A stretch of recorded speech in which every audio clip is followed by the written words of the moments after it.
Hello everyone and welcome. This is the All 12 Signs video series for Mercury in Virgo, specifically focusing on the Mercury Retrograde that will happen later on this month.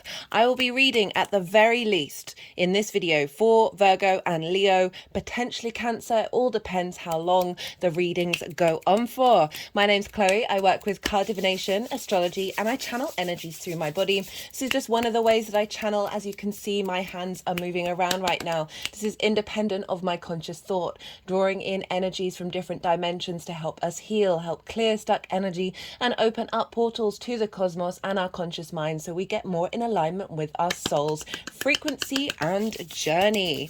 In these videos, I will be focusing on you. You are the most consistent thing in your life, right?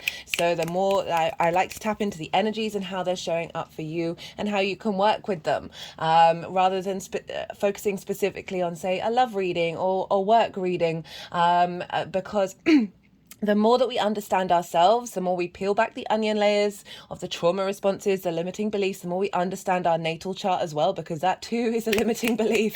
It's the first one that we have. The more that we understand these things and we understand how they relate to the energies that are going around in the astro weather, the more we can get perspective and we can go, that's what's happening right now. This is what's available. How do I then co-create? The more we understand ourselves, the more our vibrational frequency gets in alignment with our soul's journey, and that has a ripple effect on you, the people around you, your local community, and the culture and society of our species as a whole, right? It's the collective consciousness. The more that integrated energy of understanding yourself, not shaming, rejecting, hiding, abandoning, living in fear of all those different parts of who you are, becoming at peace with that, the good, the bad, and the ugly, the more you're at peace, the more you integrate, the more that integrated energy is available out into the collective, right? It makes it more easily accessible. We can see very loudly on the main stage that there's a lot of unintegrated, short thinking energy out there in the world, right? And that can be really overwhelming. And you're like, how do I even try to engage in this and try and do something about it? Well, the one thing you can do is tend to yourself. Be mindful of your emotions, thoughts, and actions, and sit with them and see how they feel for you in the long term, right? And I'm going to talk a bit more about that specifically for this reading later on, because this is all kicking off today. Mercury is in shadow opposite Saturn, right? So the reason why I bring this up about focusing on you is because court cards or other cards can be really linked into other people or certain situations. I always read this as if how this energy is showing up for you, right? If there's a strong message coming through about work or relationships, I will bring it up, but I like to focus on you. Also with astrology, your natal chart, in my opinion, is both you and the outside world. It's different things that may be happening to you as well as how you work with it yourself. So I like to focus on you. I like to focus on what's going on for you all. I recommend, for those of you who know your time of birth and your natal chart, look to your rising sign. This falls in the first house where your ascendant is. This is a very important house astrologically. Now, I work with the Greco-Roman Hellenistic techniques. This is from over 2,000 years ago, and there's a priority on the ascendant. It's the same in the Vedic tradition in India, that they focus on the ascendant as well as the moon rather than prioritizing the sun sign, right? So all the astrology, when I talk about in a sign, will be linked into that sign being in the first house. This doesn't invalidate you looking at any other sign in your chart. We have all of them. Just look to that sign, so your sun, your moon, where your Mercury is, particularly for this transit, wherever that sign falls in your chart, look to the house that it's in, the themes of that house, and apply those themes to the messages that come through. It's as if that sign has now moved to the first house, but with all the themes in your natal chart.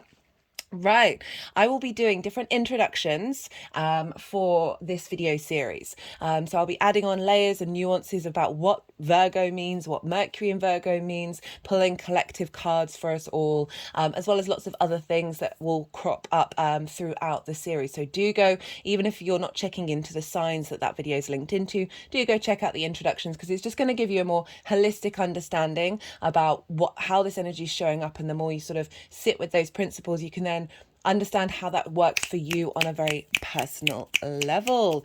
Right, I'm going to kick off with the introduction. I'm going to just talk about Mercury in Virgo and what a retrograde means.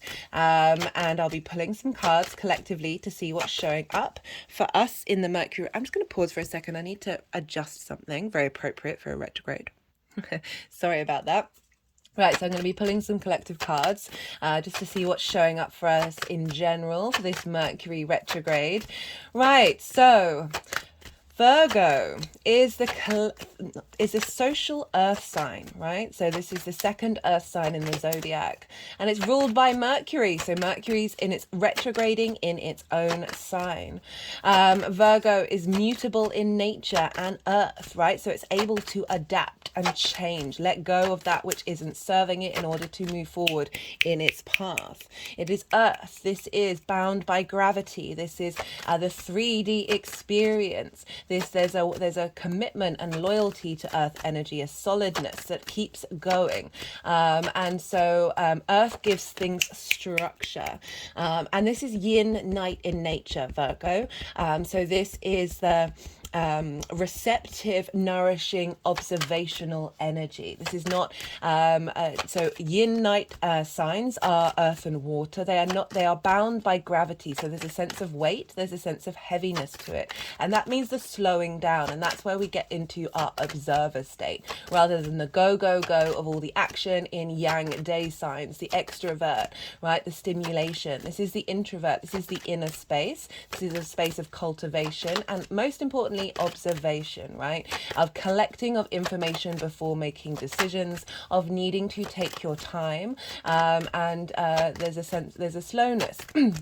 However, Virgo is ruled by Mercury. Mercury is the fastest planet, right? So there's an element of speed. There's an element of movement with Virgo, even though it is yin, night in nature. So it's bringing in that sort of speed, that movement with the observational, without being able to observe the 3D world around it, being able to adapt and change. Virgo is very much linked into editors, to engineers, being able to see where there are mistakes and problems. Look at that. Hello. Venus is the first card coming up for the Mercury retrograde. I love that. Venus, this is the Empress. This is very earthy energy, right? The Empress wants us to enjoy our 3D experience, right? And see the abundance everywhere, even in the problems. So I really love that that's come up for our first card collectively. She is the Queen of Queens. She is fertile. The sense of opportunities and abundance coming forth. But the main thing is, right, ruled by Venus, wanting us to enjoy this 3D experience. I can't stress that enough. And that is a very poignant thing to come up for Virgo. So, I was talking about editors and engineers, right? So there's a side of Virgo that is incredibly critical, right? It's able to observe the 3D world, right? Mercury is communication, information, digesting of that information. Whereas Gemini, the other sign ruled by Mercury, there's a plainness, there's a playfulness, there's a lightness, there's a joy of collecting information and sharing information.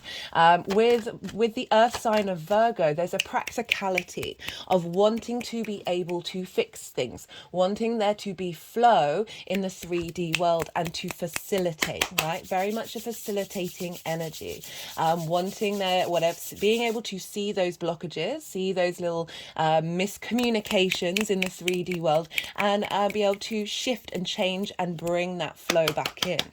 Right, and so that can that's a very critical eye, as then that can lead to judgment and understanding, a preference of what having, with that observational skill of being able to clock things that others may not have noticed, and through that, right, people struggle with criticism, or people can struggle with criticism in general, but even with constructive criticism, we can be very delicate as human beings, and it can be difficult for us to be told that something is wrong, right? Something isn't working, even if it's suiting everyone to understand what that information is in order to move forward, right? We can be very sort of sensitive to that energy. and that can block our ability to expand and to grow. The Virgo energy, as I said, that judgment, that criticalness can come across off in the wrong way, can have people's defenses come up, simply because we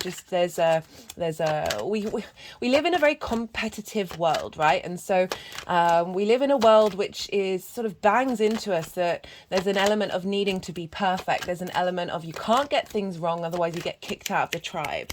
And the Virgo energy can trigger that.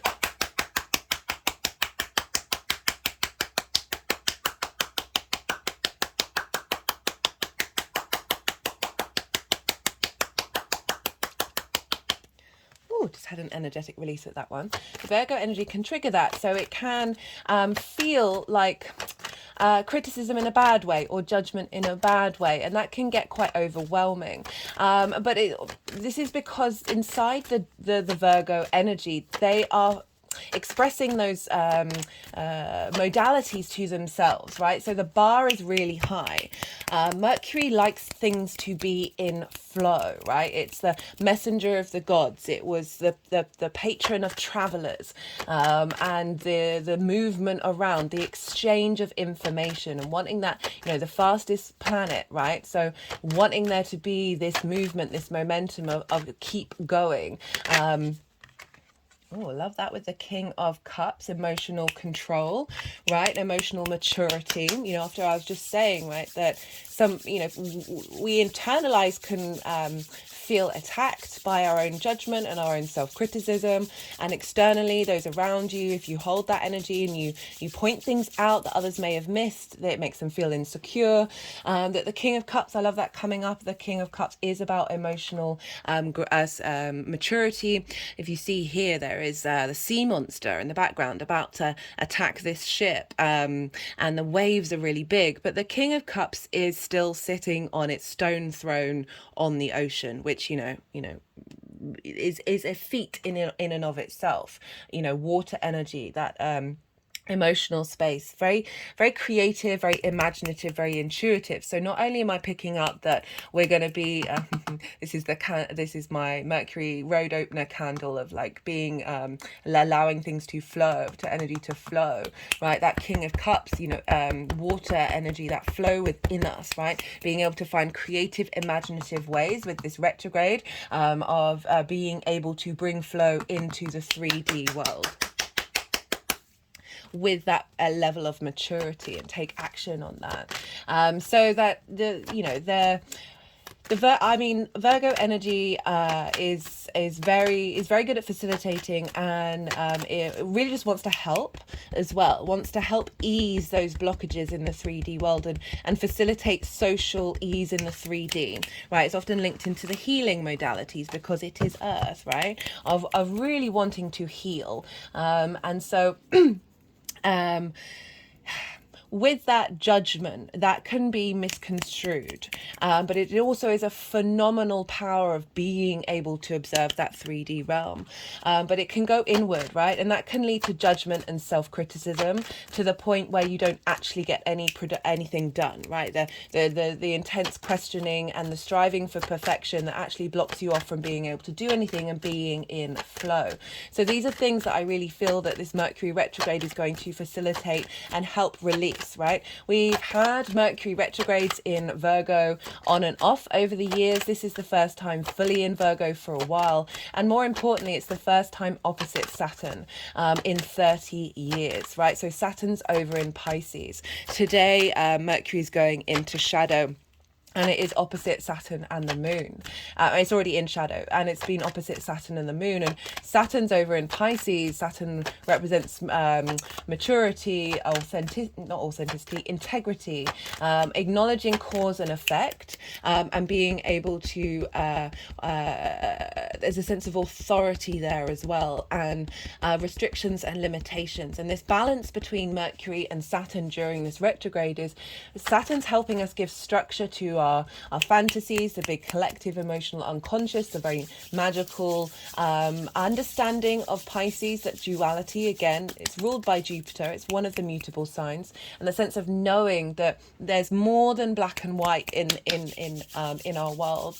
There is this ability to hold space for different ideas, and this opposition with Saturn that's instilling this sense of integrity of how we work with that. I've done a Saturn retrograde series, and one of them, I think it was part 5, I pulled cards for the id, the ego, and the super ego. I personally, it's my practice, I don't shame the shadow, I don't shame the ego, I don't want to reject these things, I don't want them to completely dissolve. They all, like, everything has a purpose, and everything it's all working together in this massive ecosystem that is the universe. And when we start rejecting and shaming these things and blocking them out, they just get louder.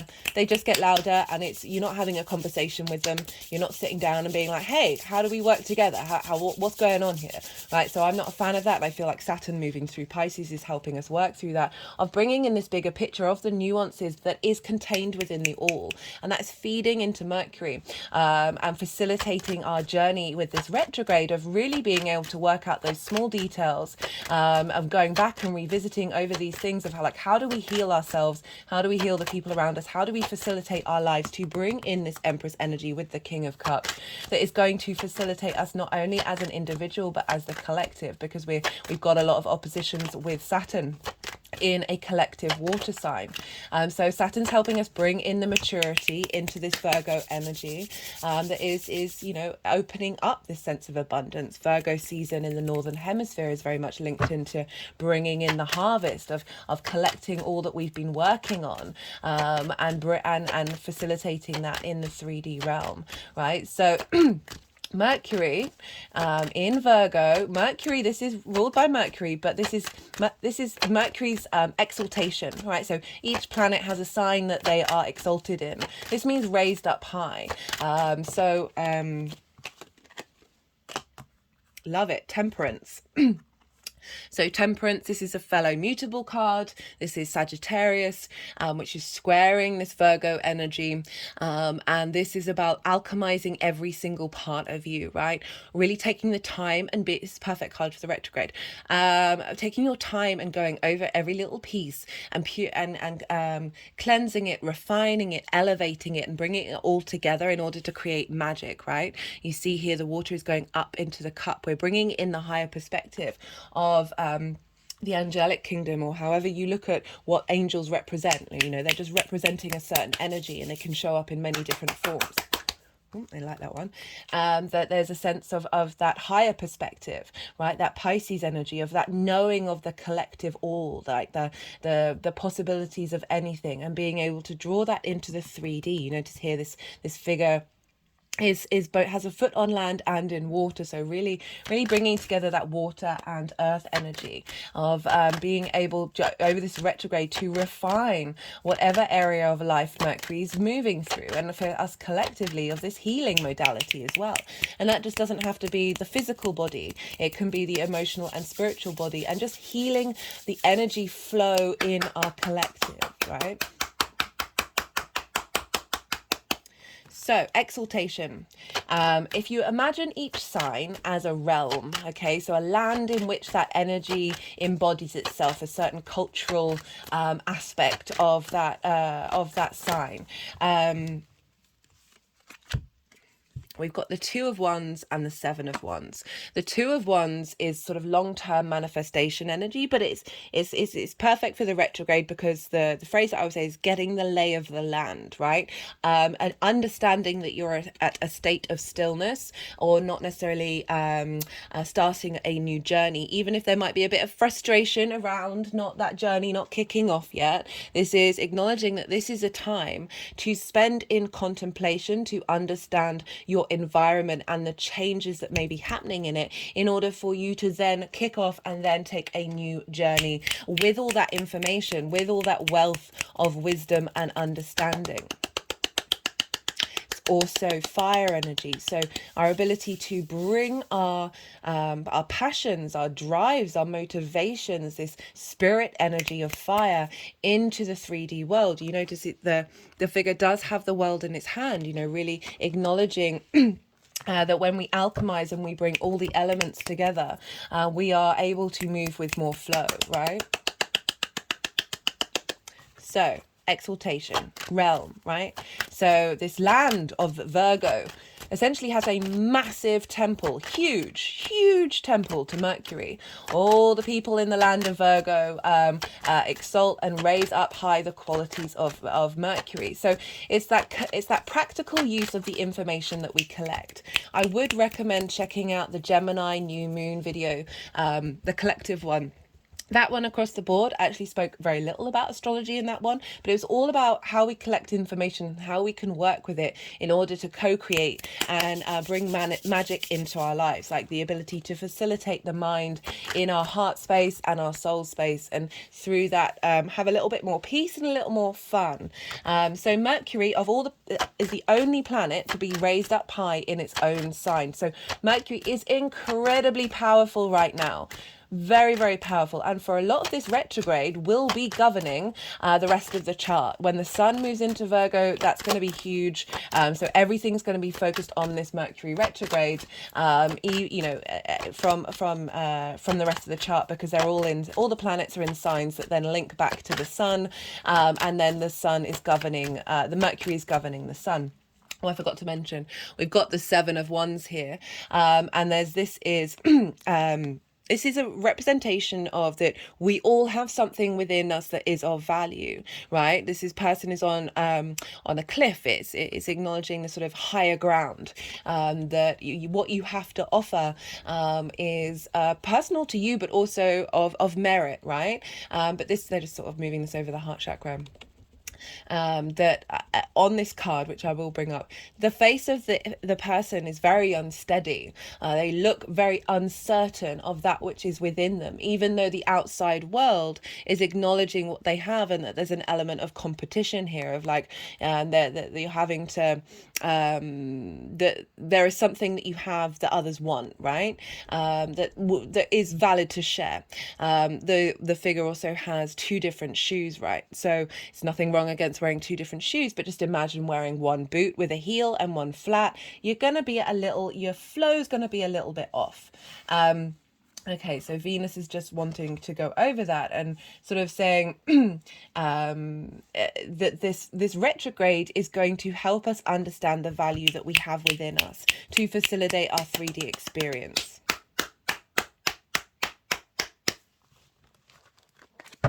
Yeah, so Mercury is incredibly powerful. It's able to put into practice everything that it collects and learns from all the different experiences. There's a solidity to Earth, right? Wanting to make things real, wanting to bring things into manifestation.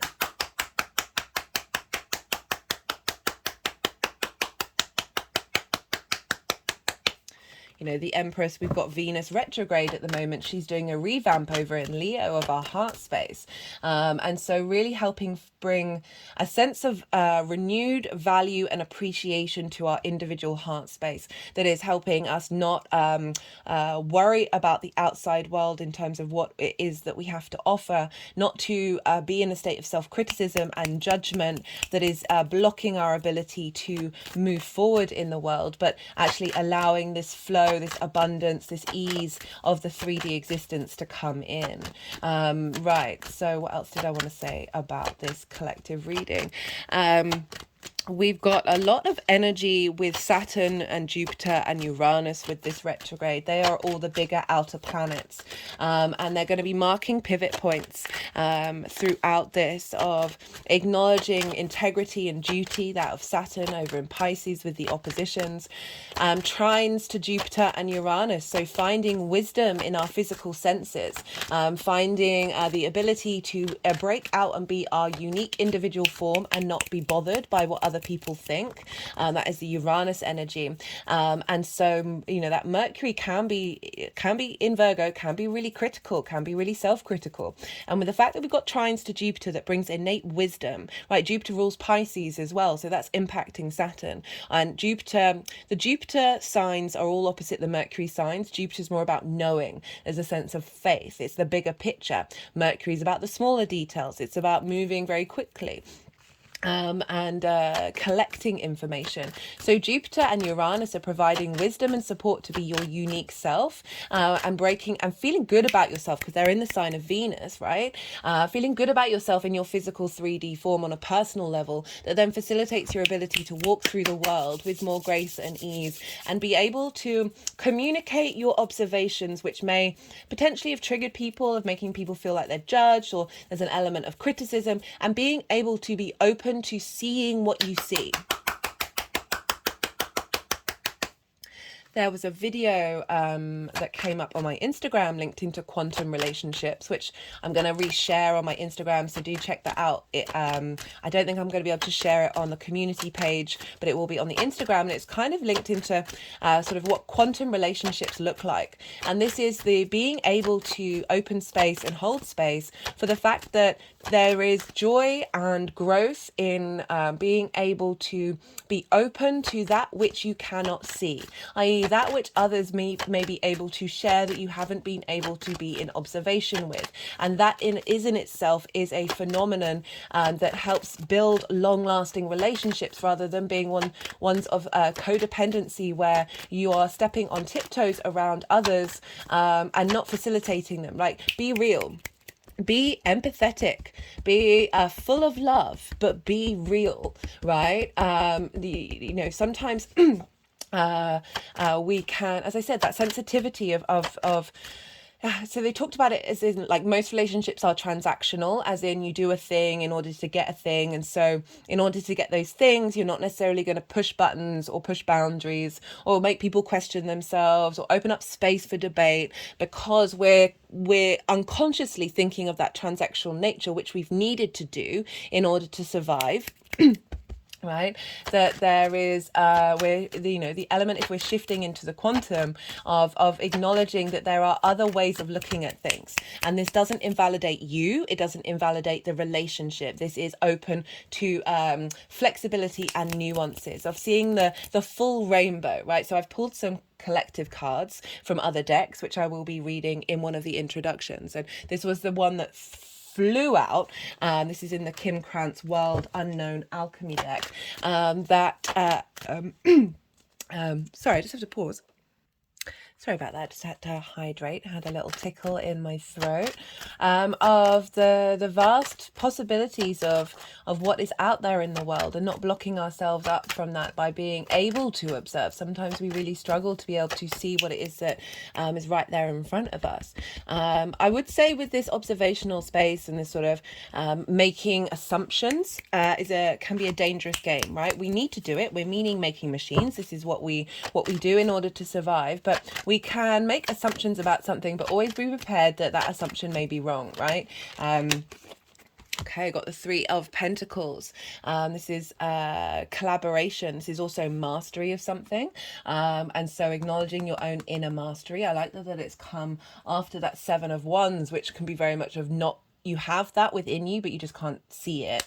And so the Three of Pentacles is my favorite card in the deck, is about through walking through this journey of going back over things and finding out those small details, being able to change your mind because you're going over something again, and your more information is going to be revealed, right? So you can make an assumption, you can have a preference in that moment, but you should never let it bound what's happening, what the possibilities of how that is moving forward, like in the information that you may get. That a real mastery, the more that we master that, the more that we're able to collaborate with others who have other skills that we may have blocked off before, or collaborate with skills that we have within us, in our mind, that we may have been shutting off because we've got sort of a sense of rigid understanding of what we think, right? Virgo is very mutable, right? It wants to change and adapt. It's able to move through things without getting fixed. So what else did I want to say? Oh, I swear there was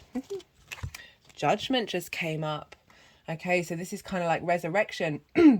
This is ascension energy, right? So every part of us that we've been alchemizing is going to get raised up and leveled up to that higher perspective. You notice here there are mountains in the background. It represents a higher perspective of being able to be present in this moment, observe what is going on without letting it control the future, without letting our past observations and assumptions and situations bind what will happen to us moving forward.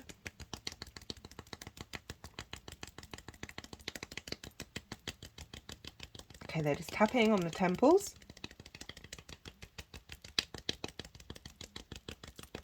Just had an energetic release. Ooh, that was nice.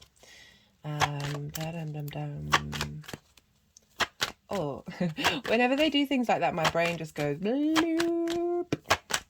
What else did I want to say? There was something I wanted to say. Okay, my mind is just completely softened. Right, moments of stillness. This is yin night in nature. Spend time softening your mind. You know, I like the Temperance card because it has the flow of water. It's this acknowledgement of we are never in the same moment. Every moment is different, right? We're never going to be able to recreate things. The more that we soften our mind, we can have a sense of structure and idea to a degree, but then open that up and surrender and see what comes towards you. You know, with Jupiter and Uranus in Taurus trining this energy, just in general by sign, they'll be trining it the whole time. Okay, so not necessarily by a degree aspect, but by sign, they're in the same. They're both in Earth energy. We've also got Pluto over in Capricorn, so we've kind of got a grand Earth trine with all of this. So how are we transforming our understanding of the 3D? How are we transforming this space where we can be too busy or we can be too controlling and too fixed in nature? How do we break that open and still be able to be present but without binding ourselves? We've just got the Knight of Pentacles. This is the long, slow commitment of the journey. Right, so this is very much the retrograde energy. It's gonna Mercury's gonna be there. It's been there since the 28th of July and will be there till the 2nd of October. So that's just over 2 months in the sign of Virgo. So a long time. And you notice here the field is ploughed, but there's nothing in it. So we're planting new seeds that are committing us to our long-term journey and really raising that energy up, right? Exalted, ascension, right? Jupiter is Venus, Mercury is raised up in Virgo, so it's really wanting to facilitate and help in this way. Thinking about the way that you communicate with others and what effect that has, that cause and effect. Spending time in observation of how other people communicate and collect information. Finding information around health and healing that's going to facilitate your ability to engage socially. Blockages around anxiety and depression, mental stuff that can be worked through in the 3D realm. Revisiting the critical mind as well, you know, that judgmental mind. And right, so part of my practice is and it really got reinforced about a month ago when I learned that in Tibetan, they say fear is here, not I feel fear or I am fearful, but fear is here. So it's that ability to understand that these things are present, but you don't have to attach yourself to them. And that can be applied to all sorts of emotions. And now every time I have one, I sort of welcome that emotion into the party inside of me and say, hey, come in, sit down, have a drink. Love's made some cakes, you know, go have a chat. Rather than allowing it to consume me. I don't deny it, I don't hide from it, I don't shame it, but let it all sit there. And you know, in moments of stillness, you then sort of get whispers of what's coming up, of why that may be there and where that root comes from, right? So bringing things into flow without blocking them, for those of you regulars, I'm not a fan of cord cutting. It's just not part of my practice. It doesn't make sense to me energetically, about how I engage with the universe, that energy is constantly in a state of transformation. We do not need to sever, we transform. And from my own experience, love and empathy and kindness are the long-term game, right? The long-term game, right? And so being kind to the fact that your mind may be telling you things that you don't appreciate, that you don't understand. Why am I fixating on that? Why is this coming up? Why am I thinking about what other people are doing? Like all of these normal sort of why do I not feel pride in what I'm doing? Why am I striving for this and I keep hitting roadblocks? Why? And just acknowledge, okay, that's fine that you're thinking that, but you don't have to attach yourself to it, rather than shaming, right? The shame. Love that the death card has come out as I've spoken about shame. Shame is part of the experience. I don't want to shame, but it comes from love, or the lack thereof. I think all emotions do, right? So why is that shame showing up is more important than the feeling of shame itself. How do we transform shame? How do we just cut the deck and got the Wheel of Fortune?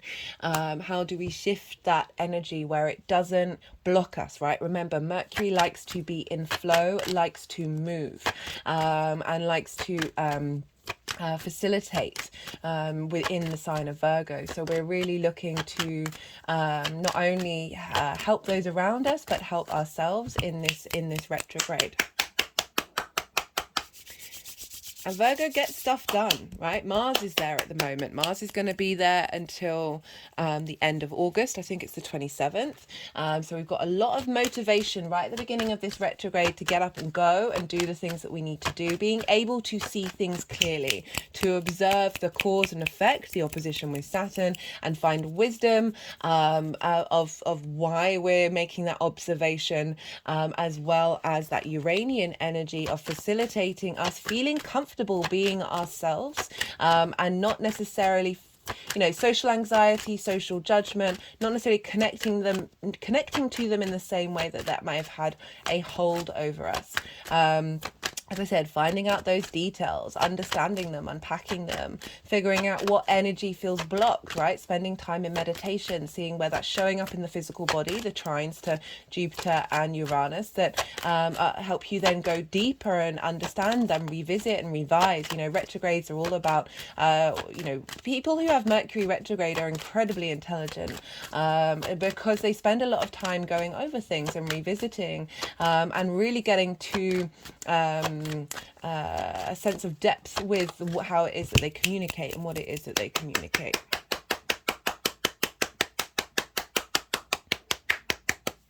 Okay, I'm going to see if there's one more card that wants to come out, and then I'm going to stop the reading, the collective reading, and move on to Virgo, and then I'll do Leo and potentially Cancer. It all depends, as I said in the introduction, if the readings go on for a longish period of time. So what else did I want to say about this? This Mercury. So, I'll probably talk about the mythology around Mercury / Hermes in another introduction. But Mercury did have the caduceus, which is a it's the two snakes wrapped around each other, and this is used on pharmacies, certainly in Europe and the UK, and doctors.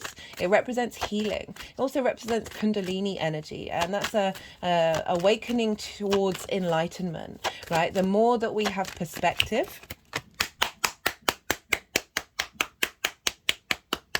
the more that we go into observer mode. As I said, that fear is here, not I am fearful. So acknowledging what is here, but it's separate from you.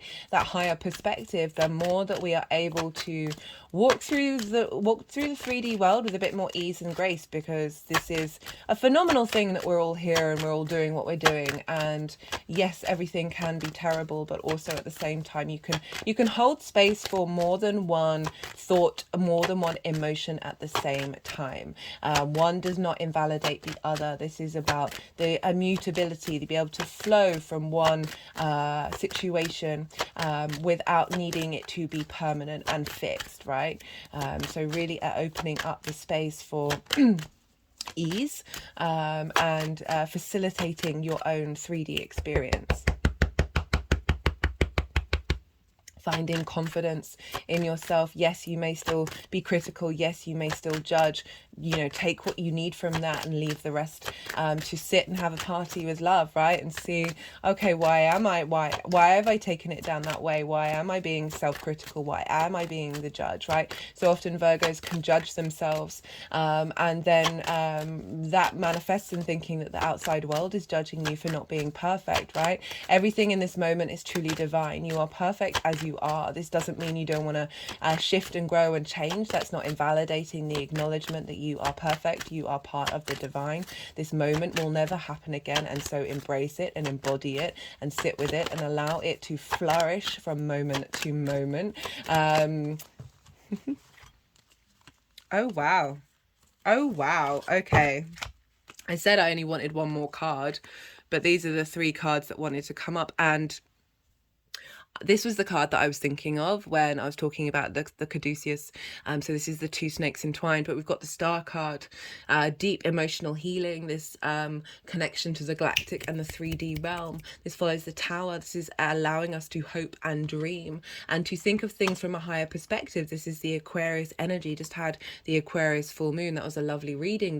This Mercury now is bringing in what we doubt, all the downloads that we got from that. They're just tapping over my forehead, over that full moon. If you've not seen it, I do recommend it. Specifically the collective reading. It was really beautiful that we're now incorporating those downloads into our 3D form, and how we then utilize them socially in our day-to-day. The Emperor card, we've got the North Node in Aries.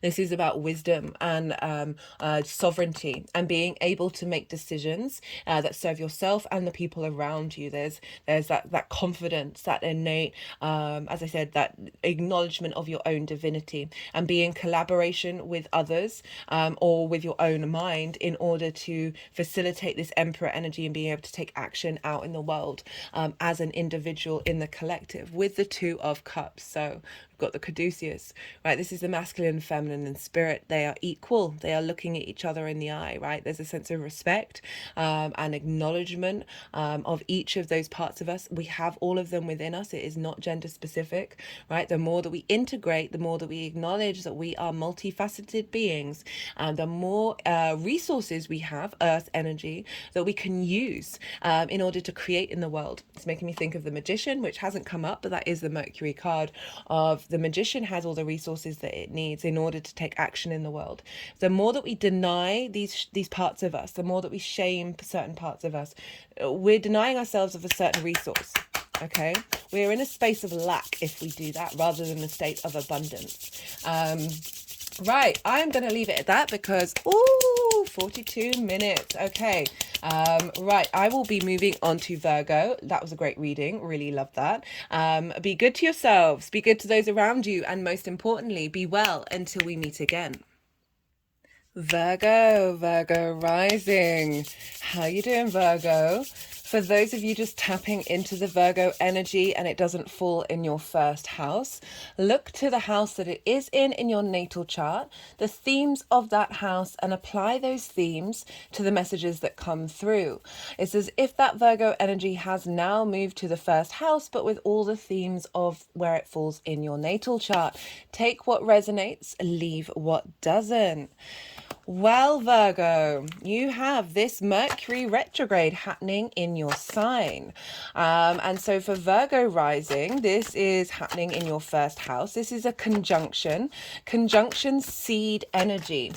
So this is an instigating energy. This is starting something afresh. And for Virgo risings, this is in your first house. This is the house of self. This is how you embody your sun or your moon in your actions and your deeds, depending on if you've got a day or a night chart. This is your body, your appearance, your vitality, your character, and it's often how other people see you. So you have this Mercury retrograde happening very much focused about you and how you embody yourself. This is a very powerful transit. This is your sign. Mercury rules this sign. And so there's a lot of mercurial energy. And now we've got this opposite Saturn, this Saturn opposition. This is going to be by sign for the whole of the retrograde. I talked a little bit about that in the collective reading that I did in the introduction. Do check that out if you haven't. It was a beautiful message that came through of facilitating us feeling good in the 3D realm. And so very appropriate for you, Virgo risings, as this is your embodiment of self and feeling good about that, right? But it's opposite Saturn, as I said, over in Pisces. So this is integrity and responsibility for the longer term cycles that's feeding into this Mercury energy of how you figure things out and how you work, right? So let's talk about the retrograde motion. So today, Mercury went into shadow. So there's arguably three different parts of a retrograde. Sorry, my brain it's the shadow phase. So it's I've got a little bit of a headache today, which I felt very appropriate for the Mercury shadow of like a rejigging of the mental sphere. My hands have just gone to my temple. Right, so shadow phase, what's that all about? So essentially with a retrograde, you have a planet that goes over direct motion, goes over degrees, stops, goes retrograde, goes all the way back again, stops, and then goes back over. And so the shadow phase is that first phase. Mercury's direct, so 8 degrees today. And the retrograde is from 8 degrees to 21 degrees 51. So if you've got Virgo placements there, they're going to be affected quite strongly. They're instigating new cycles with this retrograde. They're just tapping over the heart space right now. Had an energetic release with that one. Oh, that feels lovely. Right, so the shadow phase is when Mercury is going over the degrees that it will then retrograde over. Shadow phases can often be louder than the retrograde itself. This is when we get clues and hints about what this retrograde is going to be about. So as of today, the 4th of August, this is instigating the shadow energy. If you're watching this after the event, I'm hoping to get it uploaded today, but regardless, around these days, these initial days, you might want to see what comes up for you during this time, that you may feel are offering clues from the cosmos of saying, hey, this is what we're going to be working over, this is what we're going to be revisiting, right? And so the shadow phase lasts until the 23rd of August, when it will then go retrograde. All the dates are going to be in the description box. I'm also going to list certain days that have big aspects with this Mercury retrograde in that description box, along with all the degrees, so you can go and check that out and maybe mark them in your diary to see what comes up around that time. I'm not going to be pulling cards for each of these aspects. I will be pulling cards. There's going to be 4 piles. There's going to be the Mercury shadow phase, the retrograde, and then the direct motion. And then finally, how this energy is going to manifest moving forward. So, so we're going to have that shadow phase where we're going to have clues and understanding about what's going on. For some people, this is going to be, love that. Okay, let me just move this down. I always forget to do this so you can see what's going on. Love this. Different ways of thinking. Very appropriate for the retrograde. Yeah, so we're going to have the shadow phase. Clues and ideas of how this retrograde is going to show up. The more that we start working with these energies, the more that we can then elevate and transform what we're doing. This is why I love astrology. Yeah, admittedly, yes, it does take a little bit of mind effort to sort of be working with it, but definitely it's a phenomenon here. But it's not that you're right, if you're not going to want to go in too much detail about how everything's showing up, it doesn't mean that it's invalidating that evolution and growth, right? You're able to tap into those energies on an unconscious space. And often I find that people who aren't even who don't work with astrology, don't know anything about it, they'll tell me about their lives, they'll tell me about things that have happened, and I'm like, well, and I'll have a little Rolodex in my head of aspects and astrological events that are happening around that time, and they just fall so clearly into place. But it's fun to know what's going on so we can co-create a bit more. Right, so the shadow phase is going to be, as I said, until the 23rd of October, and so each degree it's going to go over, it's going to be bringing up different clues about what this retrograde means for us. And so with a retrograde, I see it as it's, say you're reading a book or even an article or watching a lecture on YouTube, whatever it is of how you collect your information. Sometimes it's a really good idea to do it 3 times because that the first time that we do it, we're just collecting that information, we're absorbing it, we're responding to it in that moment, and therefore we're like in learning phase. So we're quite overwhelmed with that. The second time we read it, we're able to sort of not necessarily be constantly in that state of learning and absorbing information, but then we can start to what's the word that I usually say? What's the word? Oh my goodness. Words today. Like yesterday I was buzzing, like so clear. Although to be fair, I had been noticing that I was dropping words when I was writing to people. Often like when a planet moves into the sign, so that was on the 28th of July, it can sort of herald and bring like the lots of understanding of what that whole cycle is going to be like. So maybe look to the 28th of July as well. But after that learning phase, we're then able to contemplate, right? So rather than like processing all that information, we understand a fair amount of what the information we've just digested because we've already engaged in it, and now we can contemplate for ourselves rather than just taking on board what other people are saying or what other people's ideas are. Now we're able to work from our own individual responses, and then the third time we're really then able to elevate it.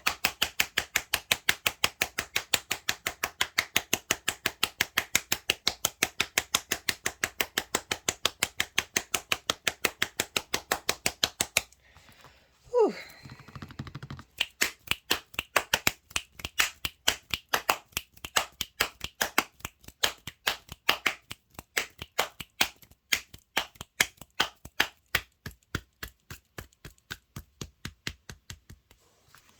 Wow. Okay, I've just put my hands over my heart chakra. I love how they always do that. They do like to bring in the heart. The heart is so important. That reminds me to speak about the gut, which I didn't do in today's introduction, but I will bring that up in another introduction because Virgo rules the digestive system, rules our large and small intestine. The bigger brain, taking care of our gut bacteria stimulates every other part of our body. Right, but what I was talking about. So, shadow phase. This is, as I said, things can show up around this time that help us understand what that retrograde is going to be like, but we're just in a state of observation, of collecting that information. And then we have the retrograde phase. And so Mercury's now going backwards. And so we're going over old territory. Hindsight is a wonderful thing, and retrogrades provide us with hindsight. We're able to revisit, we're able to go over, find the small nuances and details about what's been showing up in our lives. How do we want to work with it? Figuring out different pathways, right? So retrogrades... it's rather than that sort of taking that direct action, right? Sometimes it helps us reroute ourselves. Because sometimes just taking that direct action, we may have missed out on things. And this retrograde phase, and we've got a lot of planets in retrograde. Saturn's retrograde, Neptune is, Venus is, Pluto is, we're going to have Jupiter and Uranus go retrograde as well. Uranus will go retrograde during the Mercury retrograde. When's Jupiter? Oh, that's dripped off the top of my head. I think, let me just pause. Yeah, just wanted to check Jupiter. Jupiter will be retrograde from the 3rd of September. So for around 12 days. Of the retrograde of Mercury. Jupiter will be retrograde as well, so that's going to be pretty much everyone in the sky retrograde during during this time. Venus will have gone direct by then, so we've got a lot of revisiting and revising. We've had a lot of shift of energy change over this year. And now we're spending time letting that all absorb, letting that all digest, and then being able to come up with new pathways with all that information that we've been gathering. So beautiful time. As I said in the introduction, like we've had a fair amount of retrogrades in Virgo on and off over the last couple of years, but they've all been in other signs as well. So like maybe starting in Libra or starting in or adding in Virgo. This one is fully in Leo. This one is fully in Virgo, so this is very much a powerhouse of Mercury coming along and revamping the realm in which it rules, right? The realm in which it's exalted. So it's we're redecorating, right? We're making sure that we are heading in the right direction. This is, as I said, bringing depth to something, bringing a deeper understanding with all the revisiting and the revising that we're doing with this retrograde. Yes, there can be blockages. Yes, there can be things not going quite right, but it's always usually fated in order to make sure that we get on the right route. So sometimes when you think something's going to happen and then it stops. And you're disappointed in that, and then later on down the line, something else is gonna come your way that is gonna facilitate whatever it is that you needed in that moment that didn't happen, with much more depth and a lot more understanding that is facilitating your soul's frequency. And so we're then gonna have the retrograde for a good chunk of time, and that is gonna go up until the 15th of September, when Mercury is gonna go direct. And so then I'm going to talk a bit more about each of these sections after I've just done the run through. That then Mercury's going back over the degrees. It's gone over twice, right? So 3 is the magic number. This is when Mercury will have now moved from being an evening star to a morning star. Evening stars, what it currently is now, so it rises in the evening after the sun has set, rather than rising in the morning before the sun. And so evening stars are those who it's looking backwards, right? It's going over, it's being in a state of observation. Oh, 2 7s. I love it when we get duplicates. It's usually a little sign from the universe saying, hey. So Mercury's moving from an evening star to a morning star during this retrograde phase, and the evening star is when we're looking back to the past, when we're going over things. The morning star is more direct motion of looking forward after everything that we've collected and worked through.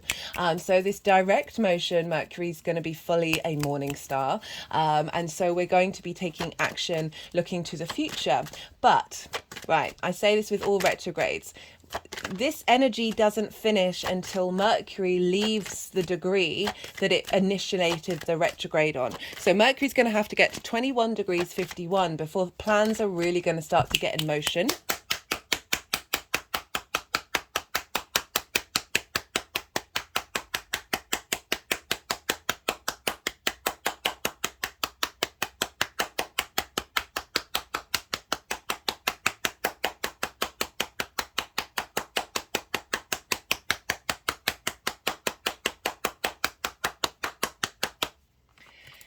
And that's going to be on the 30th of October. So, right, so that's 3 months away. So we've got August, September, October, and then bam, that's when everything's going to start coming together.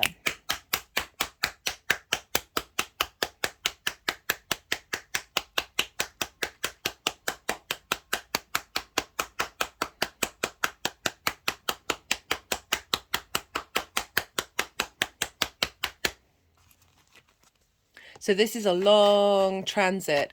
Mercury leaves Virgo on the 2nd of October. So we've got a big chunk of time, 3 months, with a planet that usually moves very fast. So this is where the frustrations can come in. This is where, you know, I mean, it all depends on your chart, whether you're going to get sort of technological issues. It's more sort of communication breakdowns. So you may be having conversations with people and they just sort of stop and then come pick back up again, or people coming back from your past as well. And this can come up in numerous different ways. So it can either be people coming up in your past that are helping you understand that you have moved through a certain situation, or come up into your present now in order to resolve something that hadn't been resolved before. This also can be bringing depth to relationships and the way that you communicate them with the people that show up during this time. It's all going to depend on your chart and what else is going on in your chart at the time. So it's always recommended to check your spam folder. Make sure if you're I mean I feel like go with your intuition, but you know, a lot of astrologers do say don't sign contracts during a Mercury retrograde, don't do this, don't do that. Always go on your own personal intuition, because we all live and engage with this energy in numerous different ways that are very personal to us. So working with your intuition just generally is going to be is going to be super important to help you understand, okay, what it is that you need to do. But say you are sending off contracts or important documents, make sure, you could make sure a way of securing that is like getting them tracked and signed for, or, this can be a great time of working through contracts in order to find out the small details, right? And contracts aren't necessarily like a written contract. Your understanding of what it is that how you express yourself, your contract with yourself.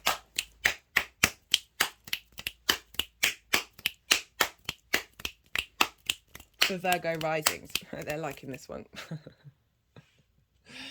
A revamp in how you embody yourself, a revamp in your understanding and how you express yourself, of getting to know the details of your character. And as I said, that's opposite Saturn. So we're really getting support from Saturn in terms of our excuse me, I just have to pause. Sorry about that, Virgo. I appear to have a little bit of a tickle in my throat with this Mercury retrograde. Right, so opposite Saturn. Right, so Saturn helps us get integral, right, with the longer term cycles of how do we emotionally connect in a very sort of all-embracing, all-encompassing way to the small details that we encounter in the way that we embody ourselves. For Virgo risings, you have 3 sevens. Okay, Virgo, what's going on with you? So Saturn's over in your 7th house, Virgo risings. This is intimate partners, business partners, one-to-one clients, romantic relationships, as well as intimate friends. So you might have a back and forth with this. People may show up in your life that may be providing coming up as limitations and blockages around your understanding of how you see yourself, right? So there can be some conflict, there could be some difficulties with this, and all of this is facilitating Virgo in downloading the details of, okay, what matters for you in the way that you embody yourself, really tending to your character in a way that isn't being negated by other people's opinions. Okay, so Virgo, as I said in the introduction, can be very self-critical, can be very judgmental. And internalizing that and having like that as a constant feedback loop can be really self-destructive. Okay, being impacted by other people's responses in how you embody yourself can have you just like trying to figure out all those details of like where are you not perfect. And this retrograde, if you check out the introduction in part 1, the message that's coming through is this is not the name of the game. This is not the name of this particular retrograde, right? This is getting you to work through that, where there may have been restrictions and isolations around what it is that you need from one-to-one partners, and really giving you the resources that you need in order to thrive as yourself, as this self energy, right? This embodiment of your character. As I said, that reassessing of the contract you have with yourself that helps saying, hey, no, this clause hasn't been working, right? This clause is outdated. We need to take this out and then re-sign that contract. Okay, so really look to your commitment and integrity with that Saturn opposition, which I'm really enjoying. And we've got these trines to Jupiter and Uranus of really providing wisdom and support. And that is in your brain, your ninth house of how you see yourself in the world. So Jupiter and Uranus are really facilitating this Mercury retrograde of saying, hey, let's look at the bigger picture. Let's find some cohesion and understanding and a sense of generosity with how you see yourself in the world. This uniqueness of Uranus of like, okay, how I am an individual in this collective, right? And I'm going to feel very comfortable with that. So they're trining this Mercury that is facilitating Mercury's ability to work through all those details, find and streamline the information in order for you to be able to embody that.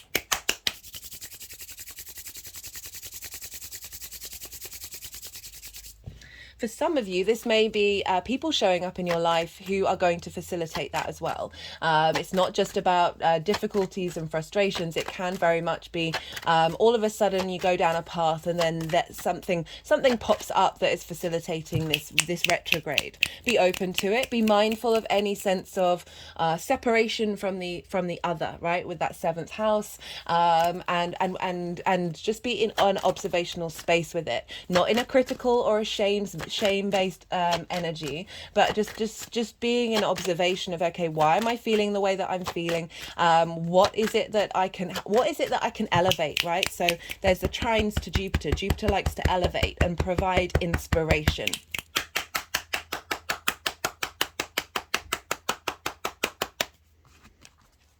Okay. What else did I want to say?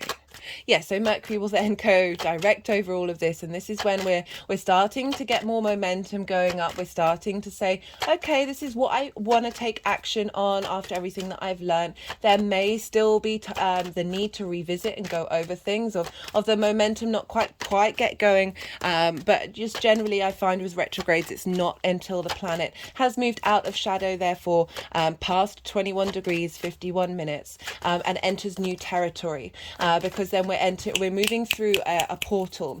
All right, the way that I look at that with a retrograde is though, you know, in a book you can have chapters that fall into different sections. Okay, so each stage of this retrograde, and all retrogrades are a section in that book. When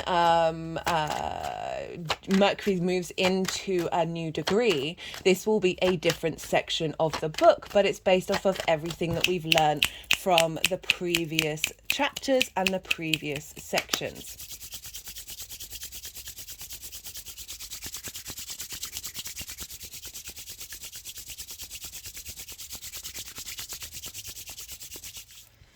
An energetic release there. Right. So yeah, don't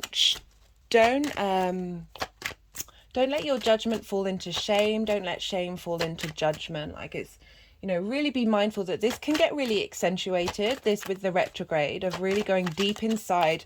The way your understanding of how you express yourself could lead to being overly self-critical, and you know, this is a perfectly natural thing with Virgo energy, and being really mindful of that, and like letting it be there, but also not attaching yourself too much to it, because this is an energy that will pass, right? We're here to sort of go, hey, wait, that doesn't feel great. Why am I doing that? How can I work through that? How can I transform that energy into, you know, the rainbow bridge, right?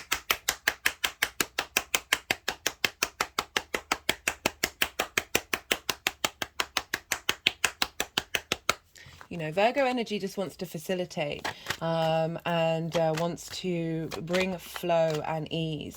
Now let's talk about the gut. Okay, I'm going to be talking more about this probably in another introduction, but taking care of your health, right? This is your body, your appearance, okay? So revisiting how you look like, but also revisiting what your body means for you and the contract that you have with your body. And Virgo, as I said, the gut, right? The gut biome, right? They know now that there's more going on in the gut than there is potentially in the brain, and that, you know, with the way that the brain and the gut talk to one another, there's more information going to the brain from the gut than there is from the brain going to there is more information from the gut going to the brain than there is from the brain going to the gut. So, you know, we've traditionally thought our brain was, you know, the main operator. Okay, I just had the phrase smooth operator come into my head, for those of you who know that song, that we want things to be in smooth operation, right? And tending to our gut health is a really important thing to do. And so, like, being mindful of that during this time can be really helpful. Try and eat as little processed food as possible. Like, really support your healthy gut biome while you're, you know, revisiting and going over information and how you collect it. Like, this is allowing your gut to be able to facilitate that, and digest that information easily.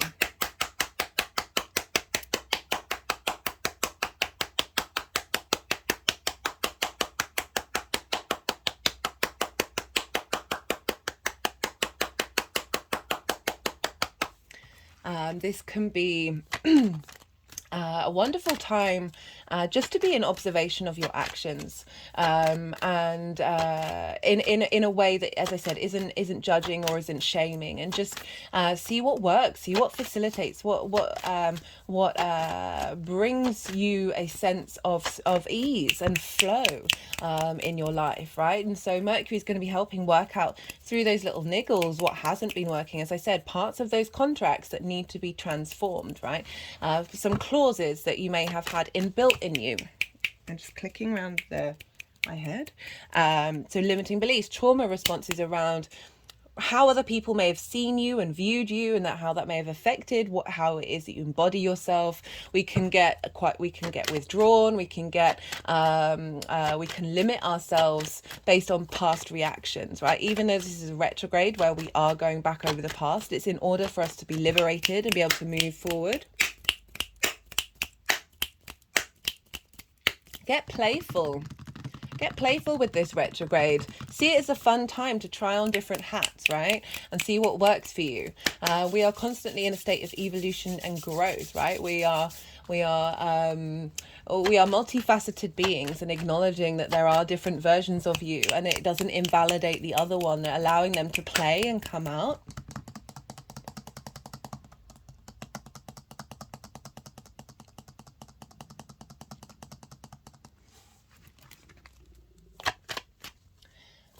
A reassessment of, well, I'm just thinking about how, you know, the first house is you, right? It's very much you, but it's also how other people see you. So this retrograde can help give a revamp if you may have not felt as visible to others, like the intention behind what it is that you do could have been misconstrued.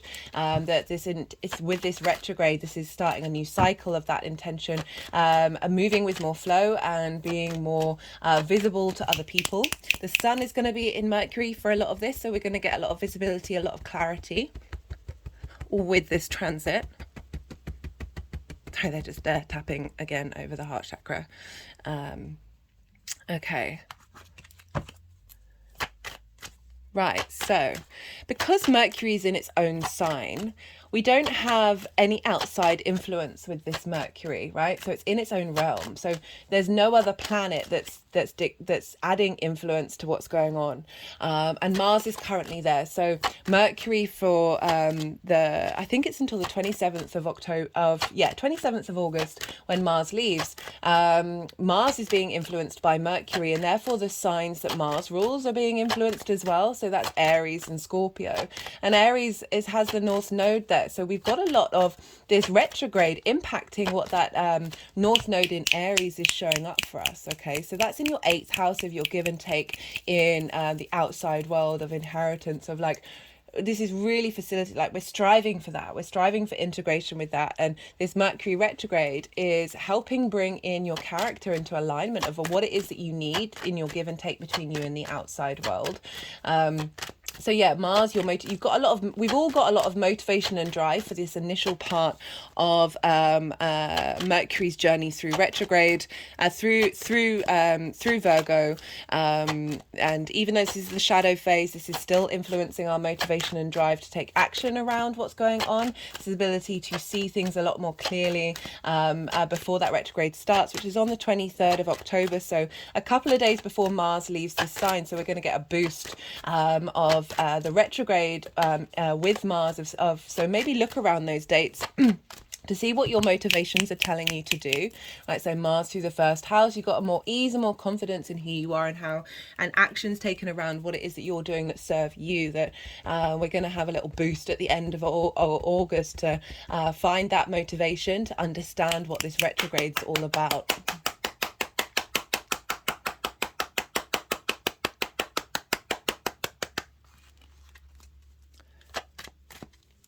Right, so today is the 4th of August. This is when Mercury's gone into shadow.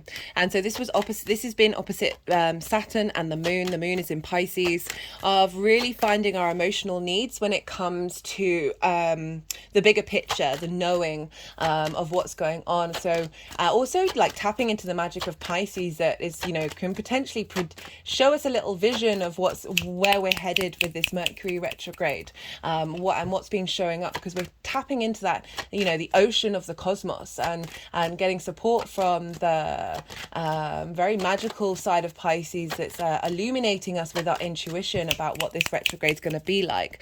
And so yeah, really getting a boost on the day of the 4th of August. Like my words are not what they have been. I can just feel in my brain them slipping up over each other, and I'm like, okay, this right. Let's laugh. Let's find joy in the miscommunication. Let's find laughter in the fact that we might not be getting everything right in the way that we communicate, and that's really okay. I feel like that's going to really facilitate our ability to let go of intense self-criticism and intense judgment of others, because we're all rocking around in this weird world being right now. Right, we've also got a trine with Jupiter over the next couple of days. It's going to be exact on the 9th or 10th of August, depending on where you live. So as I said, Jupiter in Taurus, the first earth sign. This is our physical bodies, our senses, our pleasure principle, ruled by Venus.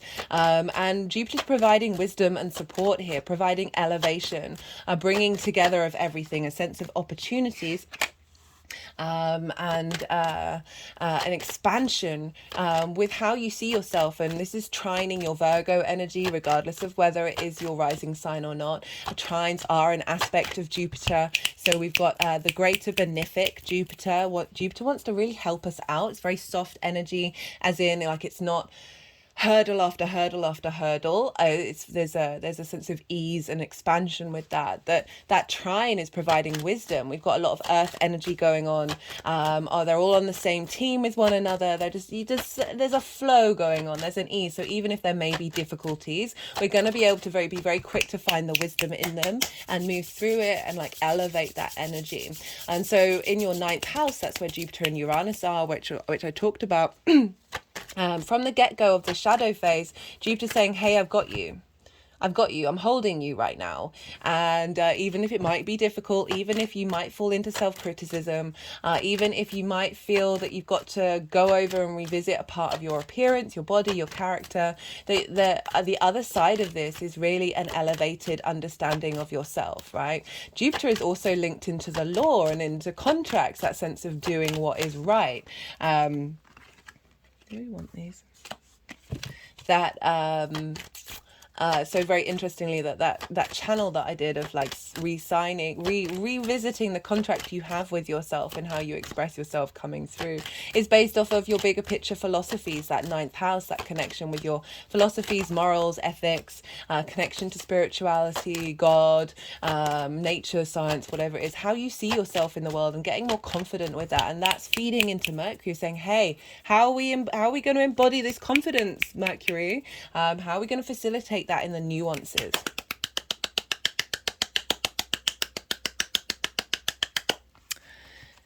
We're then going to have a Leo new moon on the 16th of August. I will be doing a lunation series for that. That'll be the next transit that I do.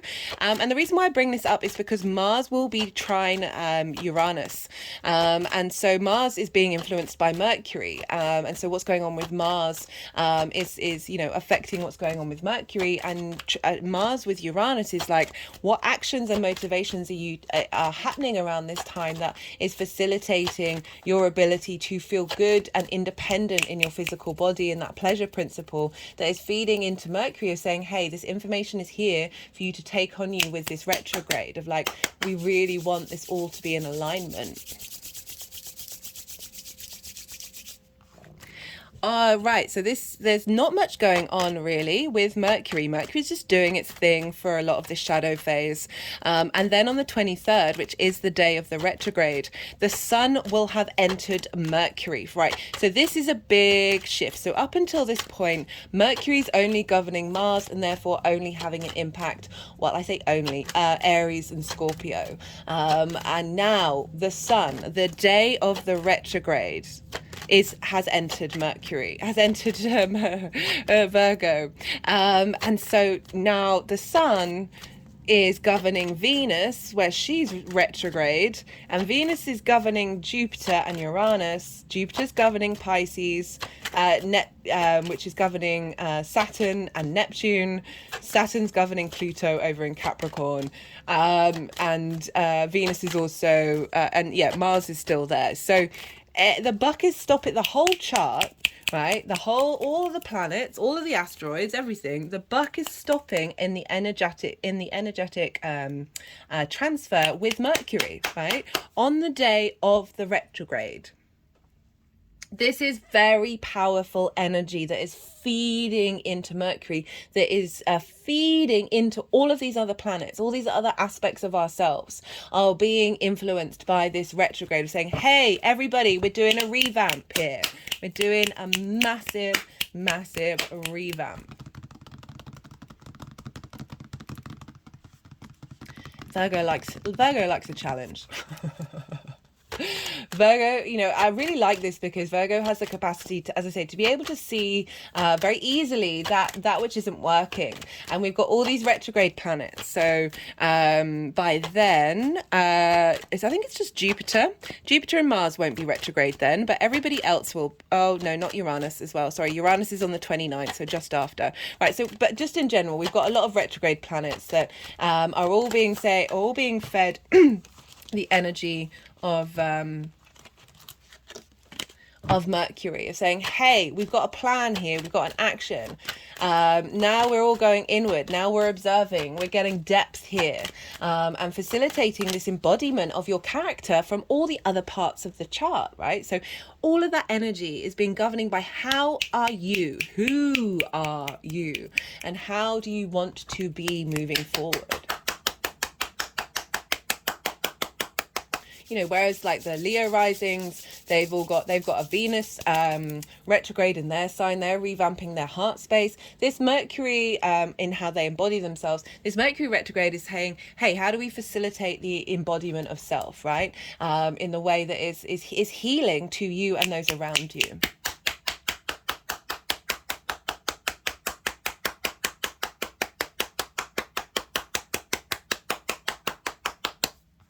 Love it.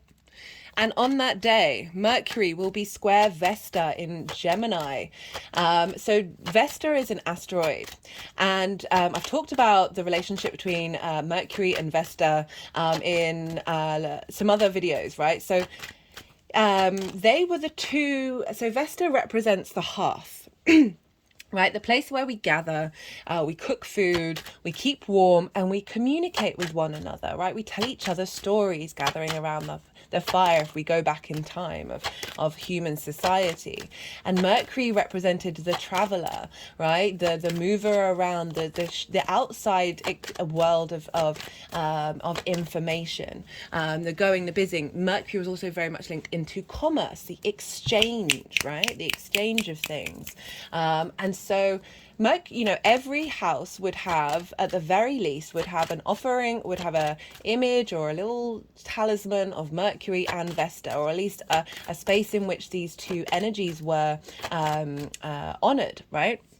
the very primal energies of the interior space, Vesta, the hearth, with the exterior, Mercury, the moving, the outward journey.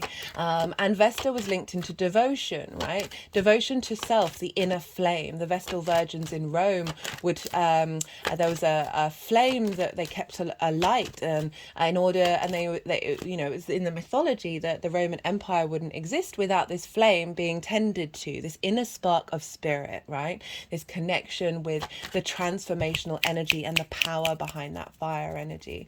They also held all the contracts and documents inside the temple that would mean that they wouldn't get tampered with from the outside world. So say you were in a contract with somebody in the Roman times, and it was a really important contract, but you didn't want anyone else knowing about it, and you didn't want anyone else interfering. Wills were often placed here as well. So again, it's that contractual element of purifying and sanctifying the contract that you're entering into. And so Vesta is squaring Mercury in Gemini, in the sign of Mercury. So there's a strong connection to this contract that we have with how we collect information. Okay, this contract with the way that we utilize information, in the way that we embody ourselves. Squaring can be conflict, drama, and frustration, a clearing out of that, as well as friction of bringing things into manifestation. So really, really powerful aspect that's happening at the beginning of the retrograde of these two energies who are friends. They like, my hands have just gone over my heart chakra. They like hanging out with each other. They've been hanging out with each other for ages. They represented the outer and inner world, right? This devotion to the inner communal space, the home, right? And also your inner home within you, as well as how do we embody that devotion in the outside world. For you, Virgo rising, this is across the board, regardless of whether you're Virgo rising or not. This aspect is squaring your Virgo energy. Again, that's square energy. And so this is for you, Virgo rising. This is in your 10th house of your life purpose. Like Vesta moving through there, you are devoted to where you are headed. This can be career, this can be reputation, this can be bosses in your life, okay? So you've got this instigation at the beginning of the retrograde. Okay, we are tending to this 10th house. We are tending to this life purpose. I see the 10th house is like the North Star, right? That which guides us through our life, whether we are conscious of it or not, right? So it's not just linked into career. I used the example the other day of, say your dream is to have a garden, a really beautiful garden that you spend a lot of time in, you want to bring into being. That can be your 10th house energy. It's got nothing to do with how you work or what you work, because that's just needing to get the money in order to make this garden the best thing you've ever encountered. That's 10th house energy. It's not just career. It is also career as well. So you could be very much spending time in dedication. And this retrograde is being influenced by that, of saying, hey, this embodiment of self, we're getting this in alignment with your North Star, your North Pole, that which guides you. Love it. What else? We also have the moon over in Scorpio, which will be sextile Mercury in Virgo, and the moon in Scorpio for you, Virgo rising. In general, this is just sextile energy. This is an aspect of Venus finding creative energy, appreciation, a value, a connection, a harmony. And this is in your 3rd house. This is how you communicate, right? So the moon, our intuition, our emotional needs, how we nourish ourselves, how we nourish others. This very intense moon in Scorpio of, and, you know, after the nodes have moved out of that sign, you know, really you've refined how you communicate, and now the wisdom in which you express yourself, the intuitional hits that you're getting with this right at the beginning of the retrograde. Feeding into this Mercury of saying, hey, let's get this in alignment with what it is that we need from our local environment, the things that we do on a day-to-day basis, and how we express ourselves in a very deep, intense nature with that Scorpio energy. I had a thing in my head that I wanted to say. Yeah, brainstorming, coming up with new ways of being able to express yourself. Oh, that was it. So when planets, it's what's called station. So this is when they start to slow down before going backwards, or slow down before going forwards. When we have planets stationing, this is at the beginning and end of a retrograde. This is a very powerful energy, so I absolutely love the astrology linked into that for us collectively. We also have a trine with Uranus, okay? So whereas we had a trine with Jupiter at the beginning of the shadow phase, we now have a trine with Uranus of saying, hey, want you to feel good being you. And how you see yourself in the world, your perspectives, having unique perspectives get activated. A re-remembering of your soul's journey of why you are here in this 3D linear time frame of Earth that we signed up for, in my personal opinion. You don't have to believe that. But Uranus and that Mercury trine, right at the beginning of saying, that's the Seven of Swords right there, of thinking differently, right? Really facilitating this energy of wisdom and inspiration that's coming in from Uranus right at the beginning of this retrograde. I love it. I love it. Breaking out of your box, Virgo. So that's at 21 degrees, 51 minutes at the retrograde. Mars is at 27 degrees. So it's still, they're close enough to each other. They're still conjunct, and Mars is also playing a part of your motivations and drives of how you embody yourself. We also have, and at the same time, both Mercury and Mars will be in opposition to Neptune. So that is getting downloads from the cosmic energy, the creator energy that is Neptune, everything all at once, all the realities, all the dimensions, all the possibilities coming in, very not devotional energy, very idealistic energy, very magical, sensitive. So getting a lot of downloads right at the beginning of Mercury's retrograde. And Pluto is over at 28 degrees of Capricorn. So we've got a trine with Pluto as well, transforming the way that you connect to your pleasure principle, your creative energy over in your 6th house. Regardless of whether you're a Virgo rising, we have a grand Earth trine going on here now. So we've got Mercury over in Virgo trining Uranus. Uranus is trining Pluto. So deep individual transformation, deep maverick energy coming up and being revealed from under the ground. Pluto transmuting of fears into treasures. So Pluto in that creative energy. So they're all trying one another. Again, that's an aspect of Jupiter providing wisdom, elevation, expansion. They're all on the same team.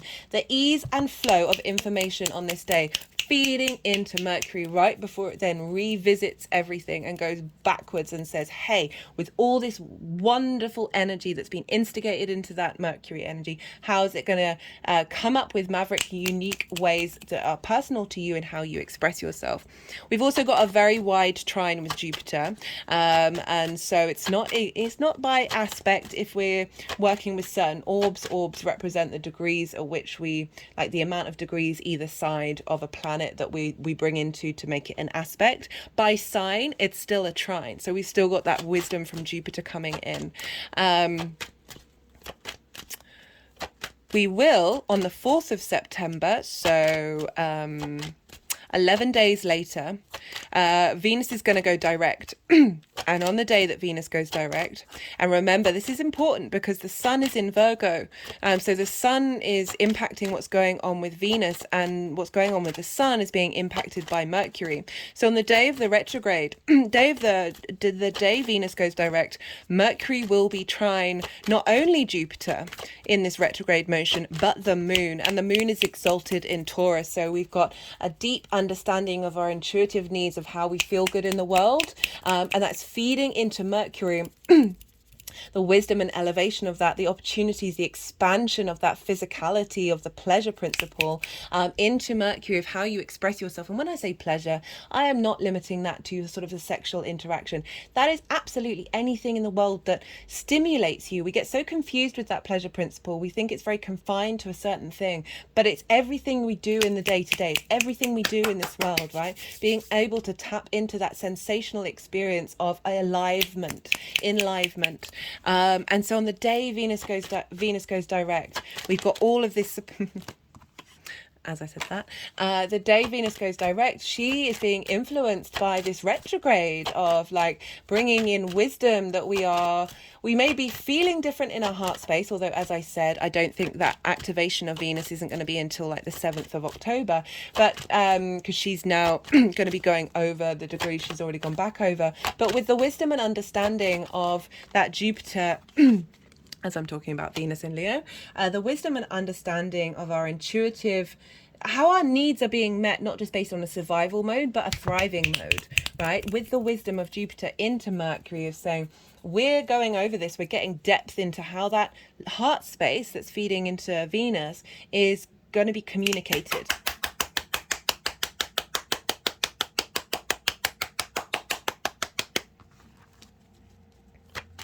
On the 6th of September, so 2 days after this, we're going to have the Sun Mercury Cazimi. And this is when the Sun and Mercury conjunct one another, and whenever we get a planet conjunct the Sun, this is when downloads happen. This is vision, clarity, messages, especially with Mercury, about where we're headed and what we're doing, the vitality that we have, right? This animation of life, of spirit in the 3D form. And so this is the midway point in the retrograde when Mercury is going to move from being the evening star, so it's rising in the evening after the sun has set, and it's now going to be moving. So it's now moving ahead of the sun in terms of it rising upwards astrologically. And so this is when we're now, even though it's the midpoint of the retrograde, we're still revisiting things, but we're now, rather than going over the past in so much detail and being in a state of observation, we are now, with everything that we have learned and with the messages that we've got from the sun, we are now going to be moving forward and looking forward. And this is still with the trine with Jupiter, so this is a powerful day of, you may feel it in the lead up and feel it afterwards. It all depends of working with that energy, with the clarity and vision of the sun, of elevating and shining joy on that Virgo energy, and bringing that into the way that we understand how we communicate.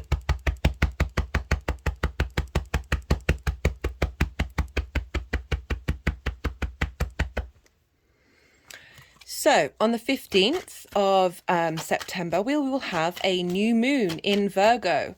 At the exact time of this new moon, Mercury will still be retrograde. I will be doing a separate illumination video on that, so check that out and I'll pull some cards around that one. 18 hours on that, still on the 15th of September. Mercury then goes direct. So it's going to be retrograde on the day of the new moon and then direct 18 hours later, which I love. I will be doing more in depth about what that means in that lunation video. And when it goes direct, the sun is going to be trine Uranus, as is Mercury. So we've got this energy of we've got the energy of Jupiter and we've got the energy of Uranus really strong with this, and trines as well, so very facilitating energy. Speaking of Jupiter, Black Moon Lilith will be at 1 degree of Virgo at the time of this direct motion. So it's still it's sort of 7 degrees away from Mercury, but still that's I'd still apply that as a conjunction of our independence feeding into Mercury. At the moment it's going to go direct, so we've got a lot of influence with that, of facilitating not only the trine with Mercury's not trine Uranus. I do apologize. Because Mercury will be down at 8 degrees, so that's quite far away. But the sun will be, and the sun is being influenced by Mercury, so that's all still part and parcel. But we've got Black Moon Lilith, who's bringing in independence, linked into around where we're now headed, right? Rather than viewing ourselves through other people's eyes. This will be opposite Saturn, so again activating that integrity, that where are we headed in the long term, that structure, and Venus will be conjunct Juno, which I love, and so that commitment to that heart space really coming through in the way that we express ourselves.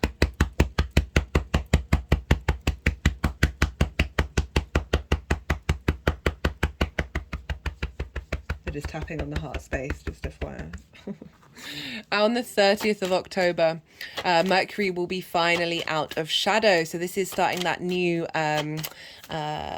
section of the book of your life moving forward. And this is when Mercury will then be trine Uranus.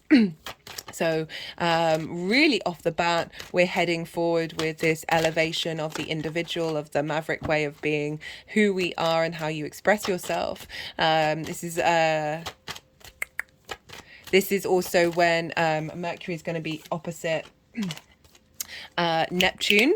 So again, bringing in some magic, bringing in the sense of flow and ease, the beauty of the creator energy of the anything is possible moving forward, like really being open up to the fantasy world in a very healthy way, because Mercury's in its own sign and in its exaltation, so it's not going to necessarily get swayed by the delusion of Neptune that can come up with that. What else is going on? Very powerful on this day, right? So the sun will be in Libra. So this is, Mercury's no longer affecting absolutely everybody in the chart, but Venus will be conjunct Juno, sextiling the Mars and the South Node, and the moon will be conjunct the North Node in Aries. So we've got a very powerful magnetic energy linked into the nodes when Mercury's moving out of shadow, that's bringing in that sense of how do we connect, how do we love, how do we appreciate, with and that commitment to it of Juno, another asteroid, sextiling creative energy, connection energy, a sense of value and appreciation with Mars, our motivations around what are we working on with that South Node, and it will be trining the North Node. Venus will be trining the North Node. Mars will be opposite it. So really bringing in inspiration and wisdom of how that individual energy, with the moon being there, our intuition are just, I'm definitely going to pull some cards on that day, right? That's pretty wild. On the 2nd of October, the day that Mercury leaves Virgo, is going to be opposite Neptune, and the moon will be on Uranus. So we've got this beautiful boost of striving, understanding our emotional needs when it comes to our individuality, as well as this harmonizing between that which is fantasy, this is real and not real, with Mercury in a very real sign, earth energy of Virgo. How do we facilitate that unrealness, that magic, the different dimensions, all the different possibilities into the way that we understand the world around us? Love it. Okay. So they've put the deck down, which means that all the cards that want to come out are coming out. They'll want to do some energy work, and then they'll move the cards around. So when they move the cards around, this is when I have to soften my mind and let it flow through me. It's a little tricky to channel, think, and talk at the same time as that. We just had the Yang Day part of the reading where everything is go, go, go, direct action, information, stimulation, blah, blah, blah, blah, blah, extrovert energy, right? Now is the yin night side of it, where you've just had so much information thrown at you. Let that all dissolve, let it all settle into your unconscious mind. See what intuitive hits come up for you that you may have already noticed already, and what you may be thinking may be coming up in the future. And maybe you've got a project linked into the way that you embody yourself coming up. This is a great time with retrogrades to go over those small details, to brainstorm, to be playful, really be playful with it. Yes, I'm going to go quiet, and then I'll come back round again, and I'll start talking, and they'll put the cards into the piles, and then I'll incorporate the tarot messages that come through in relation to the astrology.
Okay, so what I just picked up on that one, I mean, I've been picking up on lots of things, but they just put my finger over the gut after being on the Two of Cups, which is about balance and unity and emotional peace. This is a journey of bringing your gut into emotional balance. They're now doing some energetic work around the gut on my body.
Okay, Virgo. Right, well, you've got 3 sevens and... yeah, 3 sevens, 2 eights, and 2... where's my brain? And 2 tenths, that was it. I knew there was another one. Oh, I've got this orange here. I'm going to talk about Mercury in another video, but it can be really great to offer oranges up to Mercury, or whatever you feel comfortable doing, like whatever works for you, like it's not specific. Okay, so for the shadow phase, right, we are instigating a new journey. We are taking our time planting seeds. So we've got the 8 of Cups, the 7 of Pentacles, the 7 of Swords, the 8 of Wands crossing this energy with the 7 of Cups. So 3 sevens, 2 eights, 7 of Cups. This is leaving behind something that is comfortable. So that's why I said you're revisiting this contract. This is about going and climbing the mountain and getting a higher perspective of something. And it can feel difficult. It can feel, as I said, you're leaving something comfortable. Like this isn't just a situation that feels really good. This can be trauma responses and limiting beliefs that have formed the way that we express ourselves, and taking a step away from that and going on a journey and working through that. We've got it with the Seven of Pentacles. This represents dedication and commitment. Also, not a fast moving card, right? So this is like the beginning of the harvest. When you plant your seeds, you have to be in dedication to it. You have to take your time with it. You're not necessarily going to see things manifest straight away. So this is already saying that with this shadow, you're already instigating this journey. You're already prepping the land for the retrograde. And we got this with the Seven of Swords. It's just wanting to cross it at the moment, which is kind of giving the impression that things are coming up that are going to help you understand navigating a different way of communicating with the way that you express yourself, and also communicating with yourself.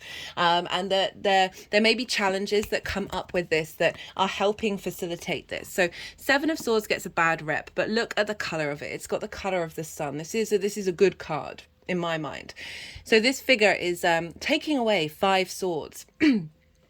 And so that in the tarot, the 5 of Swords is conflict energy. We then got the 2 of Swords, which is saying when these resources are taken away from you, you're able to go inward and be at pause and be able to cultivate another way of thinking differently.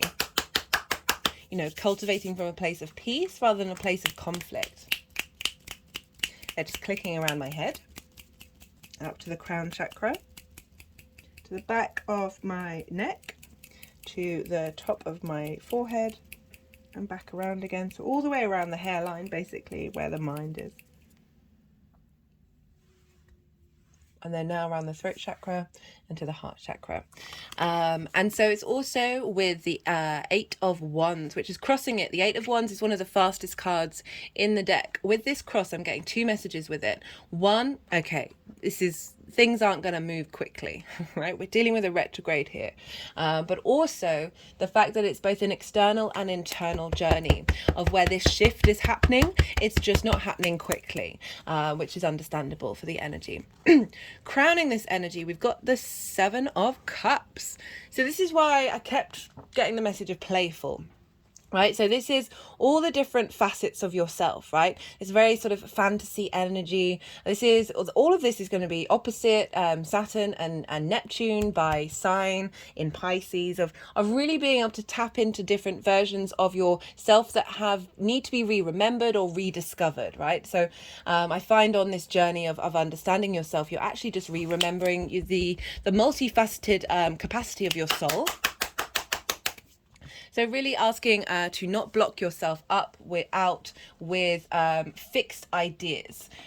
Get creative, get imaginative, get playful with this shadow phase, and really lean into the fact that you are a nuanced being and you can operate and observe in many different ways. Okay, they're just tapping over the third eye, back to the temples, back to the third eye, and up to the crown chakra. On a personal note for me, I'm not a Virgo rising, but what I've noticed over the last couple of days was a real clarity in channeling in ways that I haven't noticed so predominantly before. And yeah, so this is activating different ways of collecting information and then facilitating that in the 3D world. For the retrograde itself, a release of burdens, Virgo. A release of a sense of, the weight of it all, the struggle of it all. Jupiter card. Right, so, sorry, I was just checking out the aspects.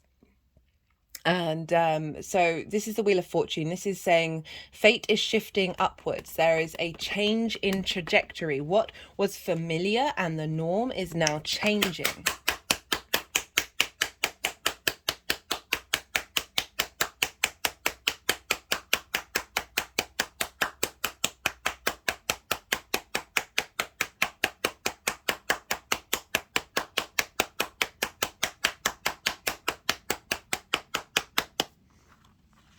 And it's coming with the 10 of Wands in reverse.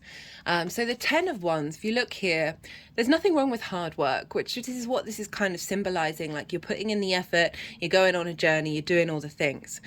But it's more that the position of the figure, right? They are bent over, they are hunched, their spine is like, this is not a good way for the human being to have their spine. And they can't even see the sun, the fact that there are no clouds in the sky. There is no forecast of dangerous weather, that it is smooth sailing out there in the world. And also that there's a home in the background, like this is going to end. Like, this is when we get very much stuck in that sense of burden, that weight that we hold on top of us. And so it's in reverse, saying that this retrograde is helping you move through this energy and turn this energy upright, of clearing away those internal burdens that may have stopped you from being able to express yourself, that fire energy, your passions, your motivations, your embodiment of spirit, in the way that you express yourself out in the world, in the way that you see yourself.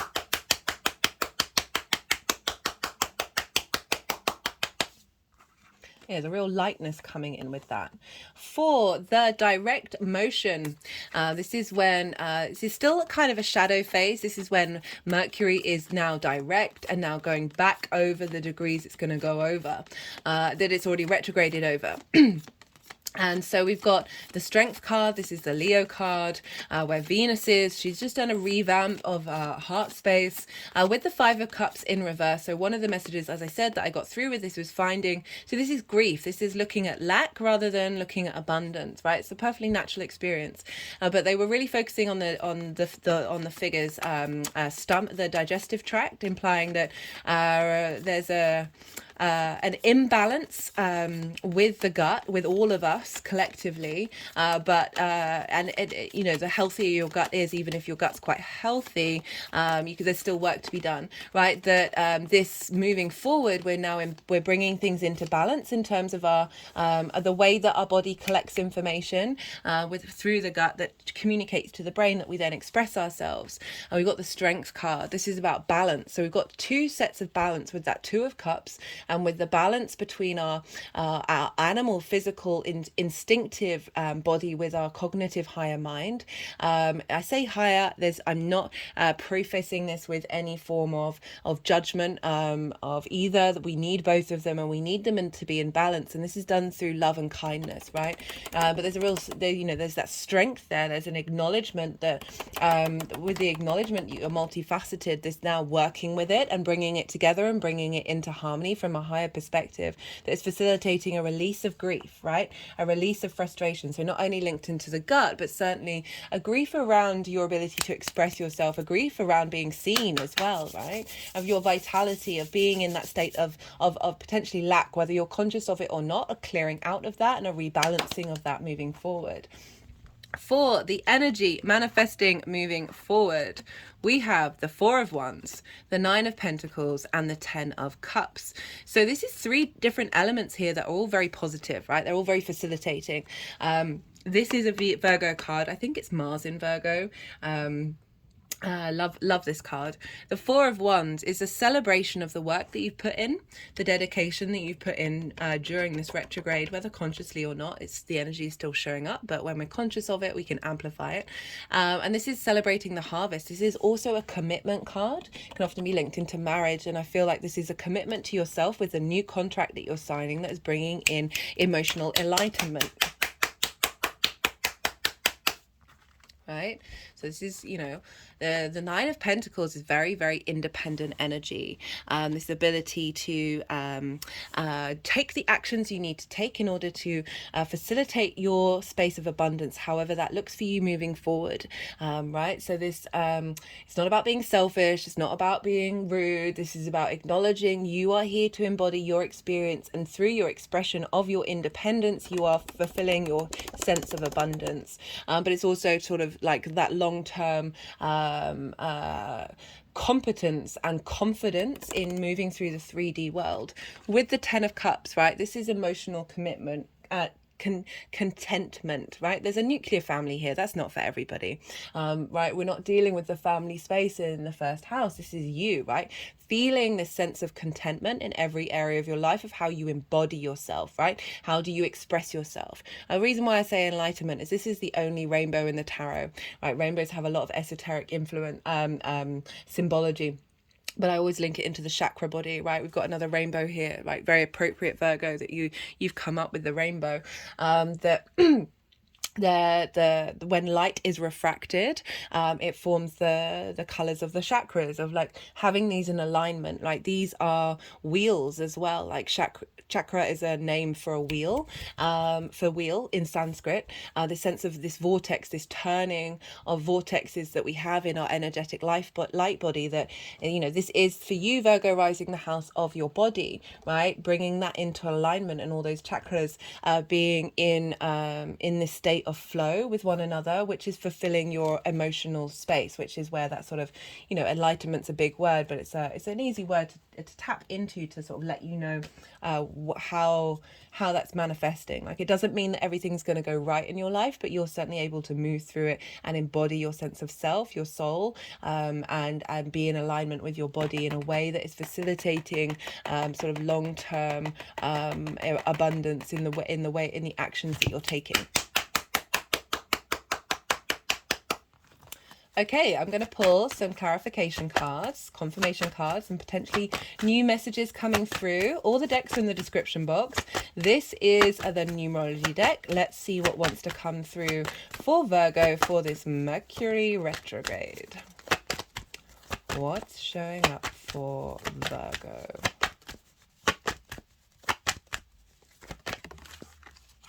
Creativity. Get creative, get playful, right? As I said, you are a nuanced, faceted being. I do check in when I do this reading. It might not be till the end. It all depends, because that card was pretty powerful. Okay. This is one of the other cards that I've got. This is the Arcturian Light Codes, Evolutionary Downloads, Recalling Power, Future Thinking. Love this for you, Virgo. Being able to be creative with what's going on. Find fun and joy even in the disruptions, okay?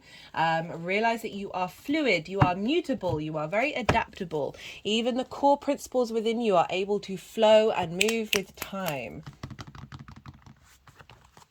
Okay, this is the first light tarot. Let's see what wants to come out for Virgo from here. This is Major Arcana, question cards, statement cards. Diversity and a 7. 4 7s. This is a 7 year, by the way. Blending all of yourself, finding the riches and the value in every single part of you. Love it. Do we want any more cards? Okay, that's a really clear message. I don't really know what else to say. There's just split the deck and got justice, decisions, evidence, thinking, verdicts. Okay, maybe there's something about this galaxy. You might want to screenshot and take a picture of it, or maybe connect it to some of you of where you've come from.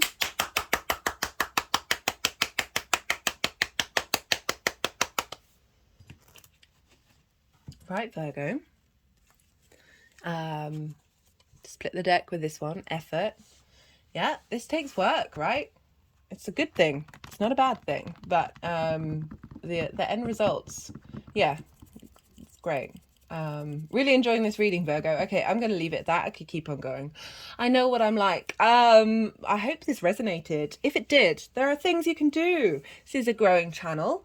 So all interaction on the channel really helps the algorithm. If you feel like this message connected to you in some way, that you found some kind of support, solace, empowerment from it, that you can pay it forward. You could like the video, leave a comment, even if it's just an emoji, or even like just letting me know what sign you're tapping into.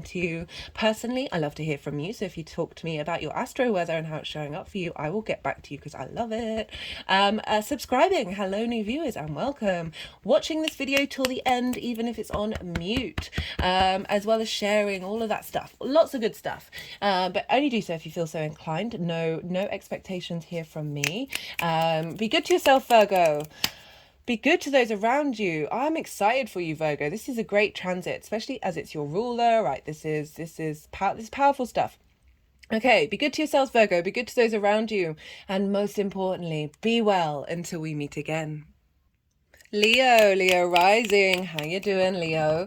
For those of you just tapping into the Leo energy and it doesn't fall in your first house, look to the house that it is in your natal chart, the themes of that house, and apply those themes to the messages that come through. It's as if that Leo energy has now moved to the first house, but with all of the themes of the sign in your natal chart. Take what resonates, leave what doesn't. In general, regardless of whether this is your rising sign or not, Virgo is next door to Leo. And this is what's called inverted, right? So they don't traditionally have a direct line of sight, one of the traditional aspects, conjunction, sextile, square, trine, opposition, all of those things. So it's a little bit more the subtle energy, right? Doesn't mean it's not powerful. Subtle isn't diminished in its energy in any way, shape or form. Tapping over the heart chakra. What was I going to say? The way that I describe an inverted energy is two people sitting next to each other, but they are both looking forwards, so they can't see each other, right? There isn't that clarity, that direct line of communication and information absorption, but you can always sense when somebody's sitting next to you. There's lots more going on in the energetic fields, and this is what's going on with the inverted energy. And sorry, excuse me. Sorry, I just had to pause and hydrate. Woke up this morning with a headache, right? Today's the day that Mercury's gone into shadow. I'll explain more about what that means later on, and also a bit of a tickly throat. So the mind space and the way in which I communicate are getting some disruptions. There's some recalibrations. So do bear with me if I need to pause. It's I need to hydrate. Right. So like it's happening on a very subtle energetic level, like the sort of the osmosis on the quantum field, right? The atoms all bumping against one another. They're in a state of connection that just might not be the sense of clarity as it could be with other aspects. Right. So this is Virgo energy. It follows Leo energy, Leo operating from the heart. This needs to be seen. This sort of acknowledgement of the qualities and skills that you have, feeding into Virgo, which is now what do we do with that information, right? How do we then utilize that?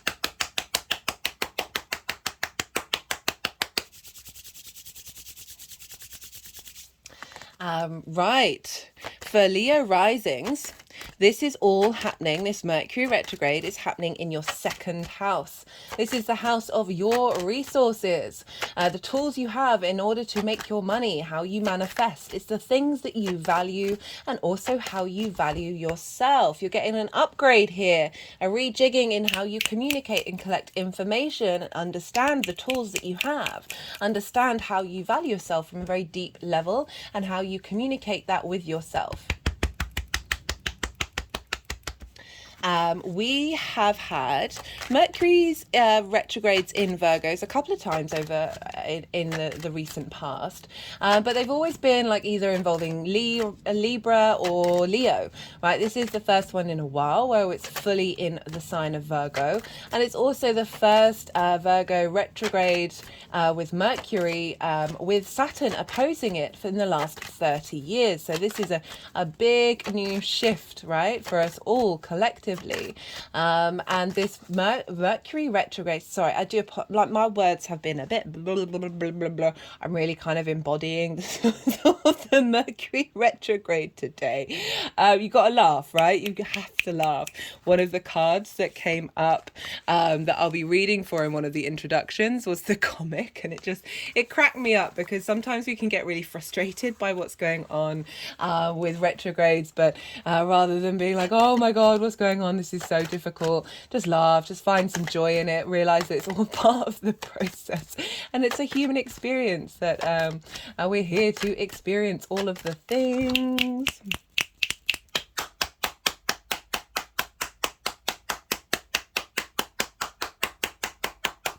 So I'm going to be pulling cards for 4 different piles. I always forget to mention this right at the beginning. The first pile is going to be for Mercury in shadow. The second pile, the retrograde itself. The third pile, when it goes direct. And then the final pile is how this energy is going to manifest moving forward. Right, so what do all these things mean? Well, today is the 4th of August. Mercury has entered the degree it's going to retrograde over. So it's 8 degrees that this retrograde, this shadow phase is starting at. Mercury's going to go up to 21 degrees and 51 minutes before then going retrograde again. All the dates, all the days, absolutely everything, all the degrees are all going to be in the description box. So there's going to be a lot of information come through. I do appreciate that, but it's all going to be in the description box, so you can go and check it out, and then maybe write them in your diary or write the degrees and check out your own charts. Not only just the Virgo energy, but anything immutable signs that you have around these degrees will be squaring, and then we'll have sextiles and all the other things. So every part of your chart's going to be hit by this retrograde. So do check it out for you on a personal level. Right, the shadow phase starting today, started very, very early hours of this morning here in the UK. And this was the shadow phase is when a planet will go over the degrees it's then going to retrograde over. So it's a 3-degree motion. So a 3 process motion. So you have a planet, it's going forward, it's going over the degrees, it's going to stop, slow down, and then go backwards. And that's the retrograde itself, and then it's going to stop and then go forwards, and that is the other side of the shadow phase. So this is when it's direct, but it's still in shadow. I often find with retrogrades that things don't really kick off until the planet goes into a new degree, right? That's happening on the 30th of October. The way I look at it is that imagine your life as a book, or these transits as books. That there are chapters, but there are also sections. So the shadow phase is a section in this Mercury retrograde, which will have different chapters. It'll then go retrograde. That's a new section, but with chapters. And then the final one is the shadow. And it's not until we start that new section outside of the retrograde phase that's when we're really, things are getting going with everything that we've learned from this. Right, shadow phase starting from the 4th of today, the 4th of today. The 4th of August, and that is going up until the 23rd of August, when it will then retrograde. Shadow phases. So this can be really loud for some of us, right? It's not always the case, but for some of us, this can be really loud, often louder than the retrograde itself, where things are really showing up very prominently that are going to be clues and hints of understanding of what this retrograde is going to be about. So you might, if you're watching after the event, I'm going to try and upload this today, but obviously this is a long transit, so you're probably going to be watching it after the event. Go and look back around the 4th of August to see what was showing up. Also, right, so Mercury went into Virgo on the 28th of July. Go look back to then, because so often when planets enter a sign, they tend to be really loud in what's been showing as what their intentions are for their transit. So those are 2 particular times that you can go and look back on, sort of help you understand the clues that the cosmos is sending us of like what the end result of this transit is going to look like. So the shadow phase is instigating opposite Saturn and the moon. So the moon is in Pisces with Saturn. Saturn, in general, this whole transit, Mercury is going to be opposite Saturn. It's going to be by degree based for the beginning of the shadow phase and the end of and then the direct motion. But it's by sign, it's going to be opposite the whole time. And what I really like about this is Saturn's moving through Pisces, bringing us a sense of integrity and structure to the magic of Pisces. That, again, a mutable energy ruled by Jupiter of knowing, having a sense of compassion for every aspect of the universe, and that fluidity of all the possibilities, all the magic of it. Very tapped into the cosmic energy, Pisces. And so this is with Saturn. Saturn's linked into integrity, responsibility, commitment, understanding cause and effect, and this is opposing Mercury. And with oppositions, we can seesaw from one side to the other, but also it's about balance. It's about finding balance between that long-term understanding of your integrity, in that sign of Pisces, with the small details that Mercury's going to be working over in this retrograde. So Saturn is helping provide support and structure for this cycle in terms of where you headed in the long term, and Mercury's going to be utilizing this energy in the information that you collect during this cycle.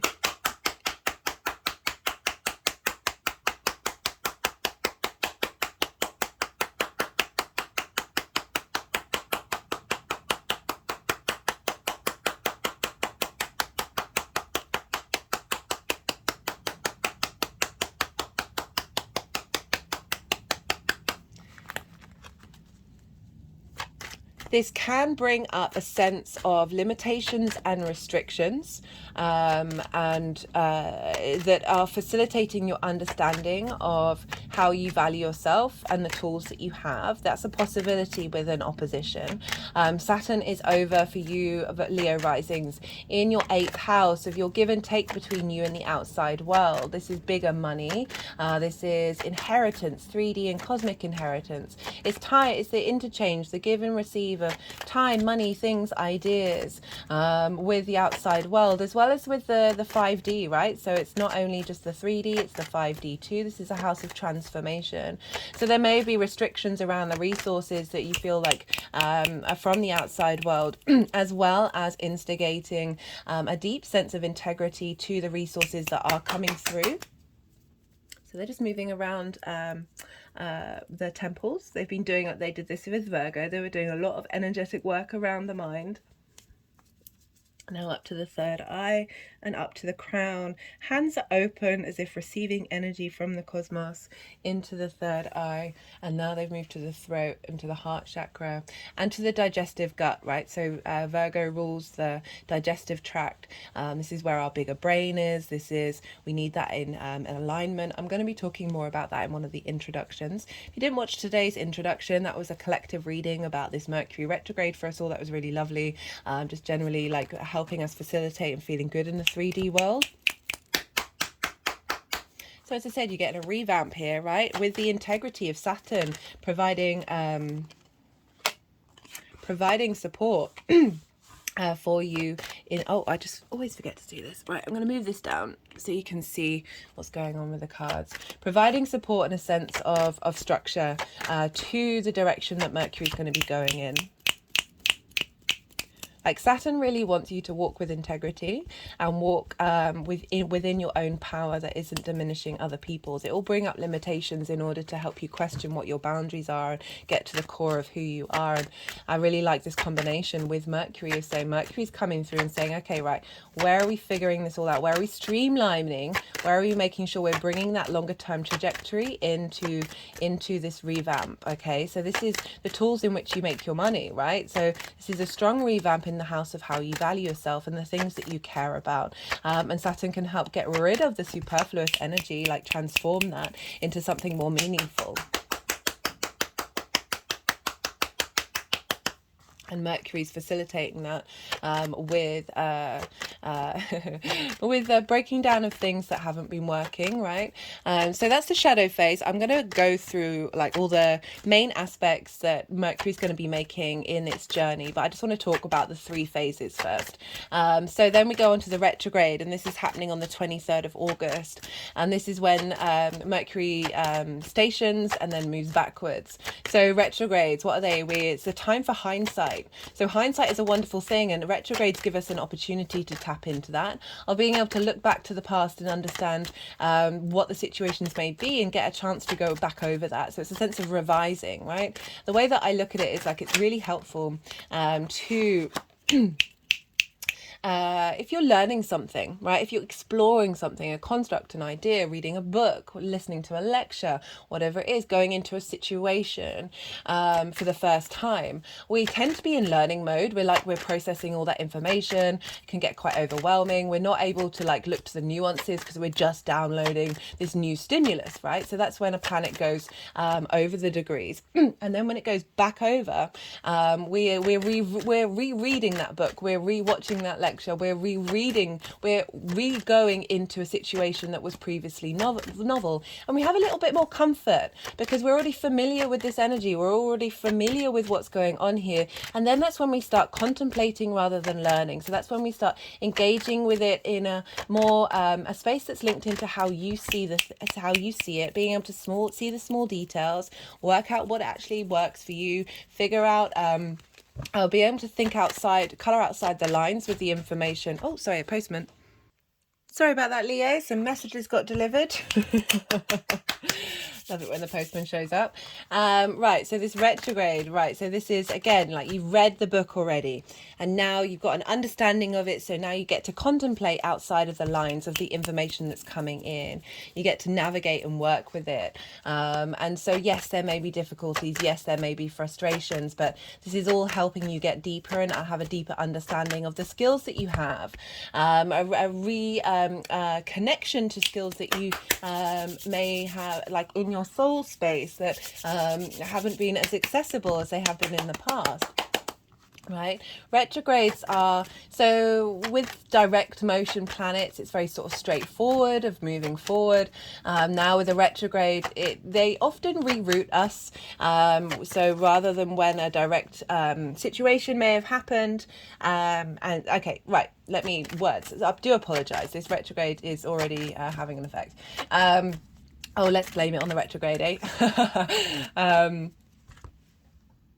So say there's a situation that you think is going to happen, and this is what you want, and then it doesn't happen, and you're sad, and you're like, oh, but that was what I wanted, that's what I was manifesting.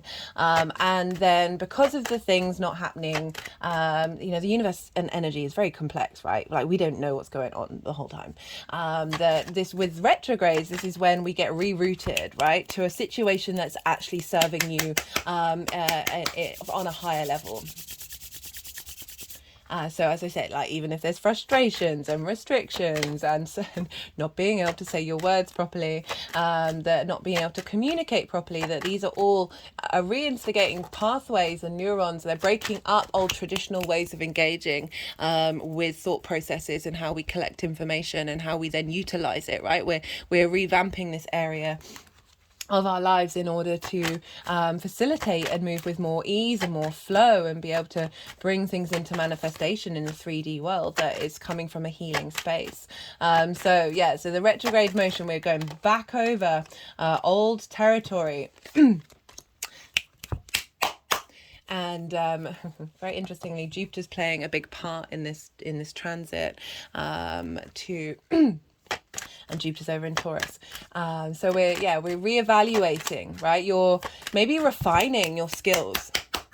Okay, so we're going back over skills. We're revisiting, even if it's in the unconscious space, right? This is still going on. This is still showing up, and that a reassessment of the skills and how you manifest in the world, as well as a reassessment of how you value yourself. Okay, so this is the important thing. That was one of the main messages that I kept getting through.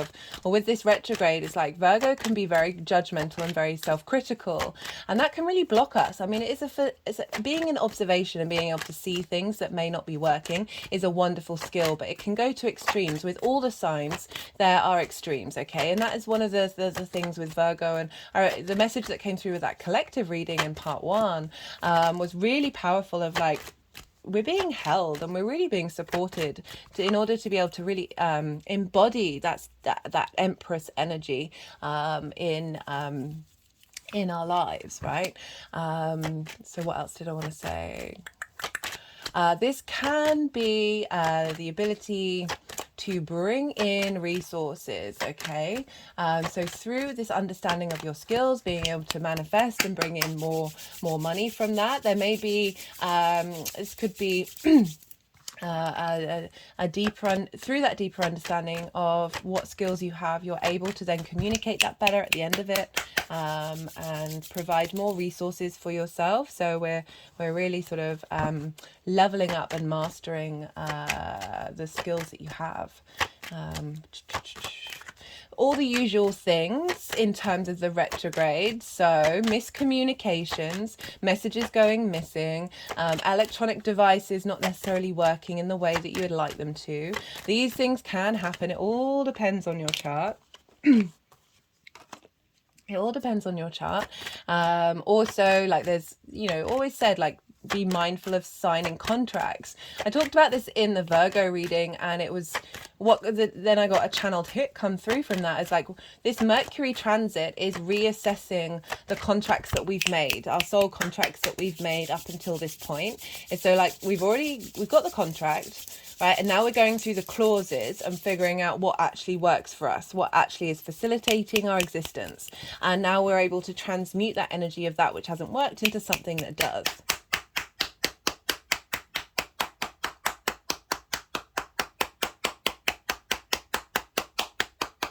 So a reassessment of the contract that you have around your self-worth.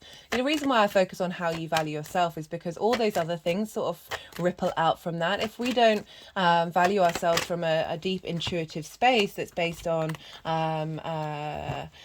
not based on an overriding drive to be perfect and a self-annihilation, then we're able to then really, through love and kindness and empathy, be able to manifest these skills into reality in a stronger way.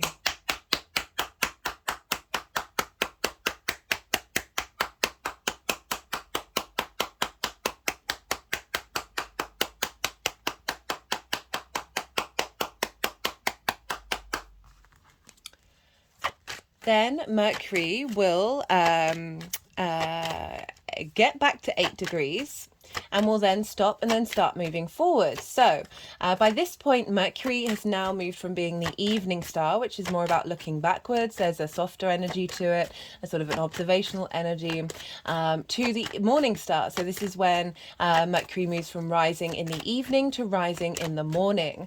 And so it's going to be ahead of the sun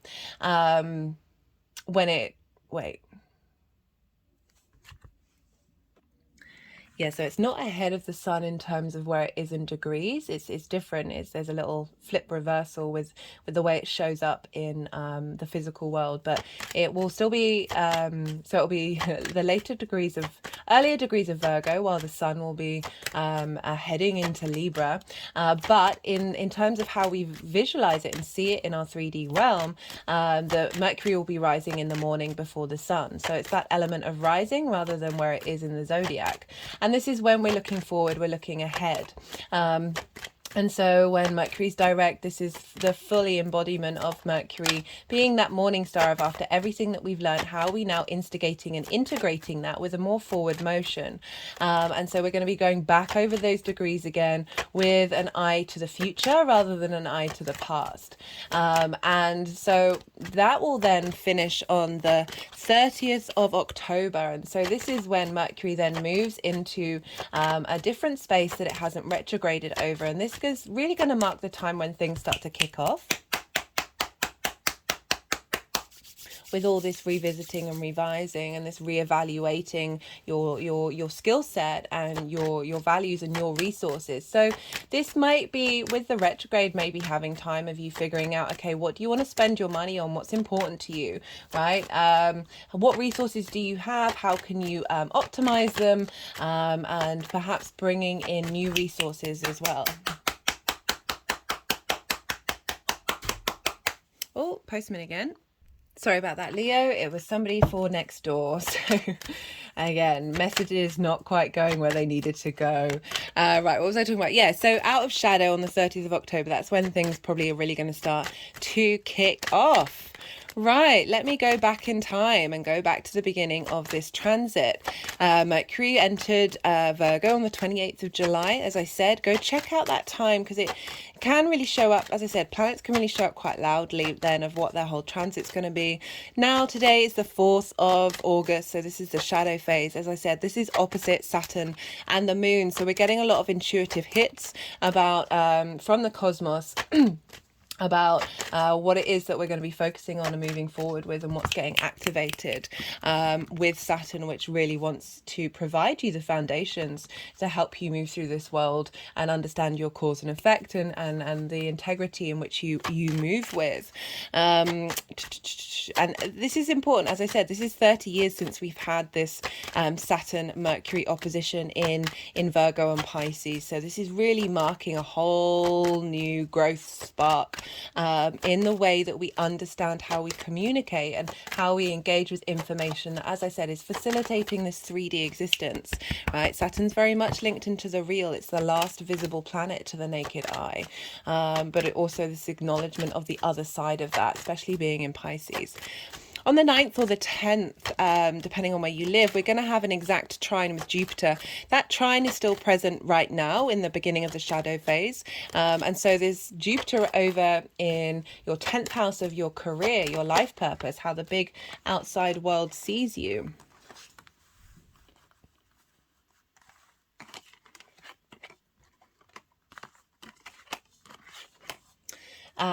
So Jupiter's providing wisdom and support and understanding of where you're headed and what it is that you want to be doing, elevating this area and this clarity in which you see where you're headed and what you're doing. It's not just linked into career. It can be anything. Like I use the example of, right, say your drive, because I see it as your North Star, your North Pole, that which guides you, your magnetic pull in the cosmos. It's the visible part of the most visible part of the chart, that so you want to create the most beautiful garden, right? Your work that you do facilitates that. Well, your work is not your life purpose. This drive for this massive garden is the thing that you want to do, right? So it's not just linked into work, but it is that thing that guides us. It can very much be your career as well. It's also your reputation, your visibility, and how the big outside world sees you. So this is trining this Mercury retrograde in alignment with the tools that you have in order to make your money and your self-value. Like Jupiter's providing wisdom and support to elevate and expand how we are navigating the communication of how you see yourself and how you want to be seen in the world, as well as those tools that you have in order to push you forward and facilitate your life purpose.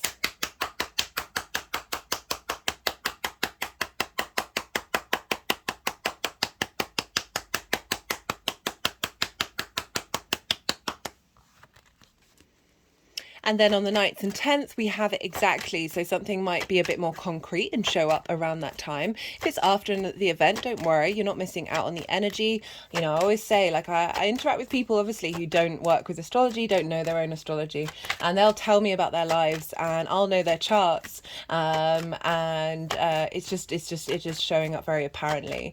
And it's always lovely to see, because I never like anyone to feel like they're missing out on something, like they're not watching this or any astrology channel, that don't want anyone left behind in the energy. But it certainly does help to involve and co-create with it, especially when it's a difficult transit, because then you can get a bit of perspective and realize you're not going to get caught up in that forever. It's going to move forward.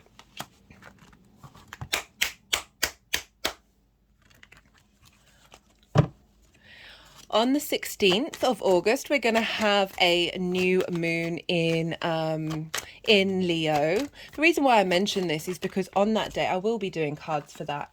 That's the next series I'm going to do. We've got Mars in Virgo, right? So Mercury is governing Mars, and therefore Mercury is governing what's going on. Mars's influence on Aries and Scorpio, where the North Node is. And Mars will be trining Uranus on this day, right? So Mars is our motivation, our drive, our passion, that thing that gets us out of bed in the morning, that drive that we have to move forward. Like Mars is very independent energy, and it's trining Uranus, which is also incredibly independent energy, right? So Uranus is the oddball of the solar system, right? If you look at it, its axis is the opposite of all the other planets. Its moons are all retrograde, right? And that it's actually its North Star, its North Pole points towards the sun. So there's this element of this confidence in being your unique self, right? Uranus really wants you to do that. Like, it will come along and completely disrupt your life if you're not walking that path. I found that Mars trine Uranus is okay, right. Where are we finding the motivation and drive to work through this Mercury retrograde that is facilitating your life purpose, right? And your unique ability to be individual in the way that you express that. There may be actions you take around this time that help give you clues and understanding about what the downloads are happening with this Mercury retrograde, right? So messenger of the gods, this sense of flow and ease and move of like bringing in those messages from the gods during this retrograde and then integrating them into the physical body. And my hands have just gone over my heart chakra. Right. So not much is really happening till the 23rd in terms of aspects made to Mercury. And on the 23rd, this is when Mercury goes retrograde at 21 degrees and 51 minutes. On that day, before the Mercury goes retrograde, the sun has entered Virgo. Right, this is a big deal because from this point, Mercury is essentially governing everything else in the chart, in the sky. So we look to the sun is now in Mercury. So whatever's going on with the sun is being influenced by Mercury. Whatever's going on with the sun is influencing Venus over in the sign of Leo. Jupiter and Uranus are in the sign of Taurus, ruled by Venus. Jupiter rules Pisces, where Saturn and Uranus are, and Saturn rules Capricorn, where Pluto is. So there's a chain of events, there's a chain of energetic transfer that if you go up the chain to the top of where this energy transfer is going is Mercury, right? So Mercury is now governing all the signs. You know, Mars is still there, and so that's governing what's going on with Mars. And even when Mars moves into Libra, which we'll do on the 27th of August, that's governed by Venus, and Venus is either going to be in Leo or she's going to be in Virgo, both of which are going to be governed by Mercury during this transit. So we've got a lot of energy from the retrograde, right? So this, whenever planets, this what's called station. So they station, they slow down, and essentially they get into the station, they stop, like they really, really slow down. And this happens at the beginning of the retrograde and at the end of the retrograde. These are very powerful energetic points. When Saturn stationed retrograde in Pisces, this is when the submarine imploded under the ocean, right? So that sense of duty and responsibility and cause and effect of do your due diligence in health and safety. If you don't, you're going to sink to the bottom of the ocean, right? That's a very literal term for Saturn, that retrograde. Very powerful metaphors come up around this time. So this is the fact that the sun is now involved with Mercury, making Mercury like the chart ruler, is quite phenomenal, of like this retrograde, of how significant this is in terms of the revamping of how we understand information and then practically use it in the 3D world in like the shortest way of interpreting Virgo. Virgo is also mutable, this adaptability, right? So you've got all the planets and everything that they're doing being influenced by what's going on with this Mercury retrograde. Very powerful stuff. Mercury is also square Vesta on this day. So Vesta is an asteroid and she's over in Gemini. So this is a square as an aspect of Mars, can bring about conflict, drama and frustration, but it's also friction. We need friction in order to exist in this 3D linear time frame that we're very aware that we're in, right? Without friction, atoms wouldn't move against one another and therefore we wouldn't have time and space. Now Vesta, right, I love these two when they hang out together. Vesta is otherwise known as Hestia, Mercury otherwise known as Hermes. And Vesta represents the domestic's inner space. So she's linked into the hearth, the fire in which we gather around to cook our food, tell each other stories and keep warm. She's a very primal's not quite the right word, but certainly a aspect of the feminine goddess energy that is very instinctive, and you find versions of Vesta all around the world. This element of tending to that internal space, right? There's an element of devotion, of the, it's not, it can be your domestic home, but more in terms of your individual space, your inner space, right? What are you tending to? What are you dedicating to? And very interestingly, in the Roman version of Vesta, well, Vesta is the Roman version.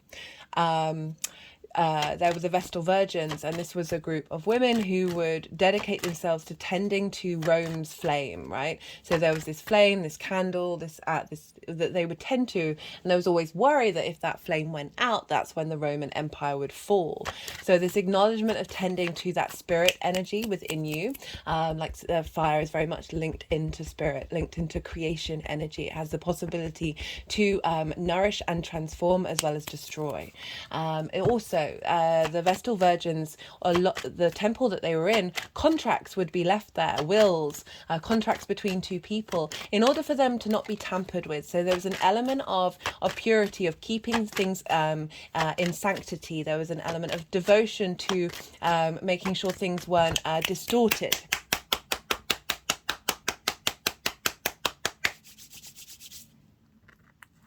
And Mercury, otherwise known as Hermes, was seen as the outer experience, the protector of travelers, very much linked into commerce, the exchange of things. And it's more the outer world of going out and about in the world. And so most houses would have an idol or an element or something dedicated to Vesta and Hermes. They would, across the board, they would acknowledge these two of bringing together the outer and the inner worlds. And I really like the contract thing, especially as, we always have issues around conflicts with Mercury retrogrades, that we're having these two elements of dedicating yourself to a new manifestation of the contracts that you have on a soul level that then get recreated out in a 3D world. And this is in the sign of Gemini. Again, this is another sign ruled by Mercury. So Mercury's governing what's going on with Vesta. I recommend checking out the Gemini New Moon collective reading. That was one of my favorites. I actually talked very little about astrology in that one. It was more about the mind and how we collect information. Gemini, as opposed to Virgo, is the more playful side, the more trickster side of Mercury, the enjoyment of collecting information and sharing it, the sort of devil's advocate, being able to hold space for lots of different ideas and not necessarily commit to anything. Can be very sort of the need for stimulation. It's a yang day sign. It wants to take action, whereas Virgo is that earth energy. There's a weight to it of going inward, and being in a state of observation, and also needing utility around that information that's collected. So we've got this very playful Vesta here saying, hey, let's think differently, let's make some new contracts here, let's bring this into force. And Mercury in Virgo is saying, okay, well, let's make sure this is utilized to streamlining the 3D existence, right? And bringing play into it is very important. And I love how this is showing up on the day of the retrograde.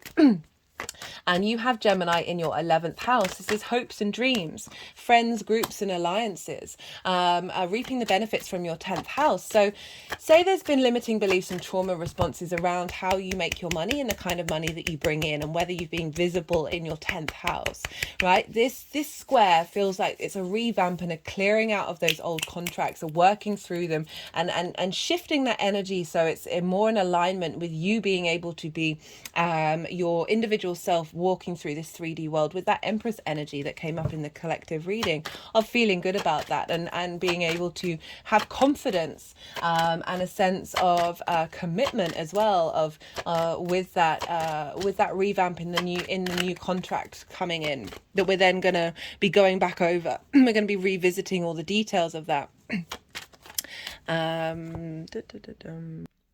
The moon is also going to be in Scorpio, sextiling Mercury. And so This is getting intuitive hits from your home life, right? Your roots and your foundations.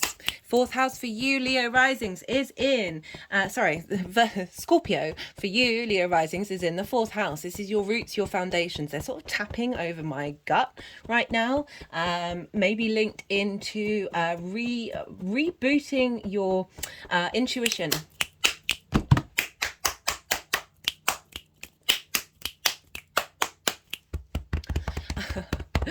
Oh, they do make me laugh.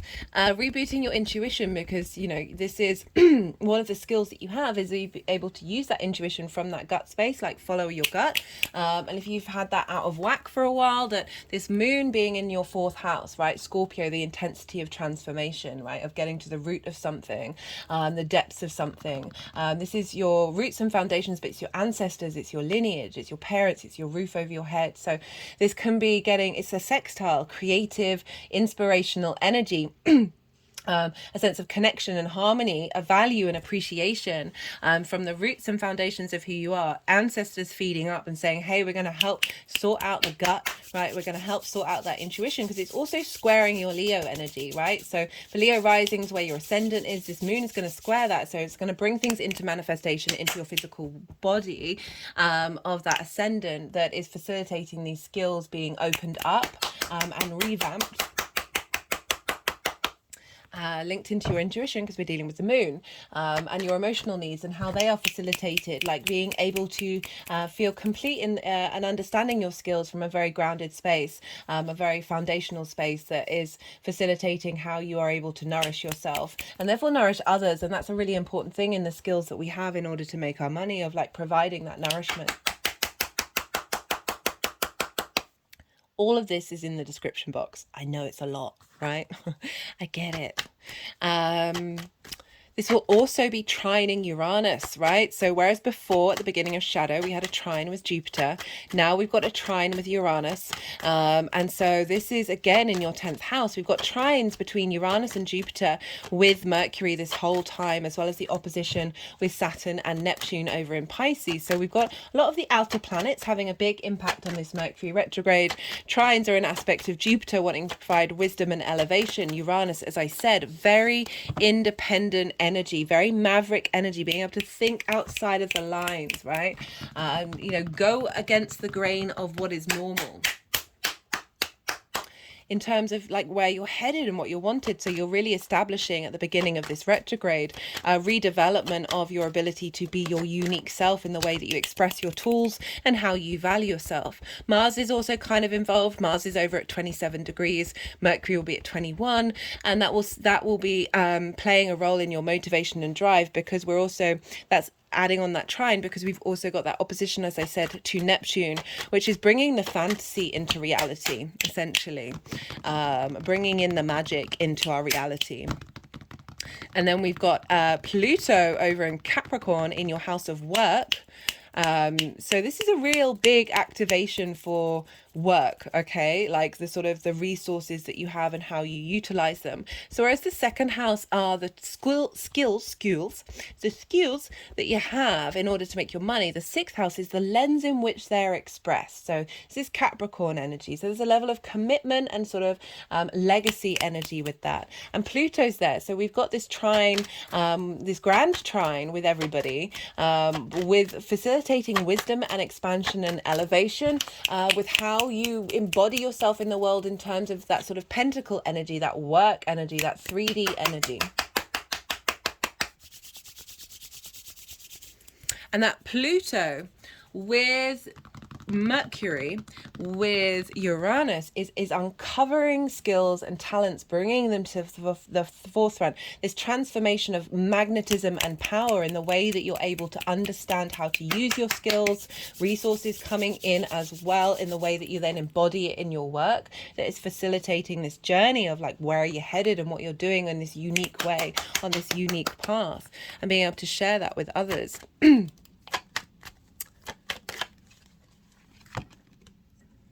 There's a wide orb with the trine with Jupiter, but by sign we've got a lot of earth energy. We've got Mars and Mercury and the Sun in Virgo. We've got Pluto over in Capricorn, and we've got Uranus and Jupiter in Taurus. So heavy earth energy. This is commitment. This is loyalty to where you're headed. There's stability here. It can be slow. But it's providing structure. On the 4th of September, this is when Venus goes direct. And the reason why I bring this up is because the Sun is in Virgo. So what's going on with Venus is being impacted by the Sun, and that what's going on with the Sun is being impacted by Mercury. And Mercury will be exactly trine Jupiter on this day with the Moon as well. So again, we're getting intuitive hits. So the beginning of the shadow, we got an intuitive hits with the Moon and Saturn together.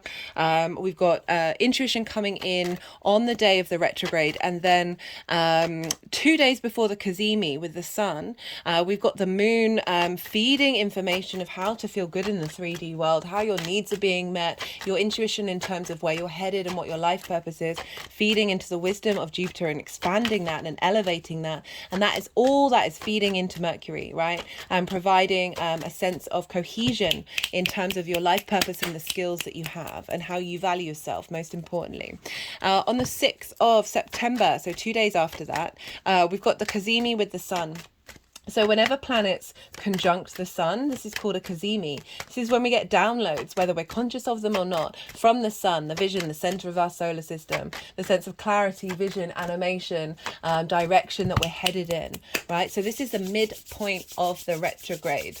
This is when Mercury is going to move from the evening star, rising in the evening, looking backwards, to the morning star, rising in the morning and looking forwards. Even though it's still the retrograde, we're now the eyes on the future. The now is the integration of everything that we've been learning on where we're headed and moving forward. This is also still a trine with Jupiter, with the Sun. So we've got a real sense of ease and flow of information between how are we expanding in the long term, Jupiter, with the vision and clarity that we help to move that forward with the way that we collect and digest information.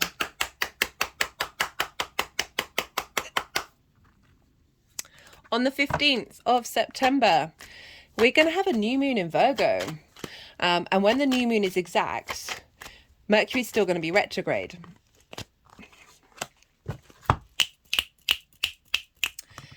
Which I love. I'm going to be doing a new moon video for that, and I'll be pulling cards. So I'll focus more on what that means in that lunation video.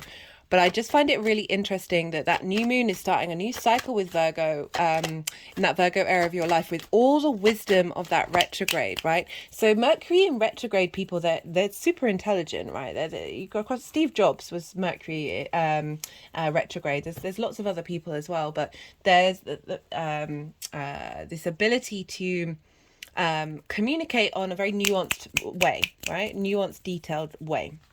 And so I love that that's instigating a new cycle with that Virgo new moon. 18 hours afterwards, still on the same day, depending on where you live, we've got Mercury then goes direct. And at the time of this direct motion, so it's going to be back at 8 degrees, the Sun will be trine Uranus. Okay, so we've got this vision and clarity of that independence, right, of your life purpose with the skills that you have, right? So a real sense of the spotlight being shone on the development that you've been working on in terms of how you value yourself and how you value the skills that you have, and a redevelopment and reawakening and expansion of those skills. But where Mercury is, Lilith, Black Moon Lilith, will have moved into Virgo. She'll be at 1 degree. It's 7 degrees away from Mercury, but I still feel like that's a very potent energy coming through. Lilith is a very independent energy. We've got a lot of independent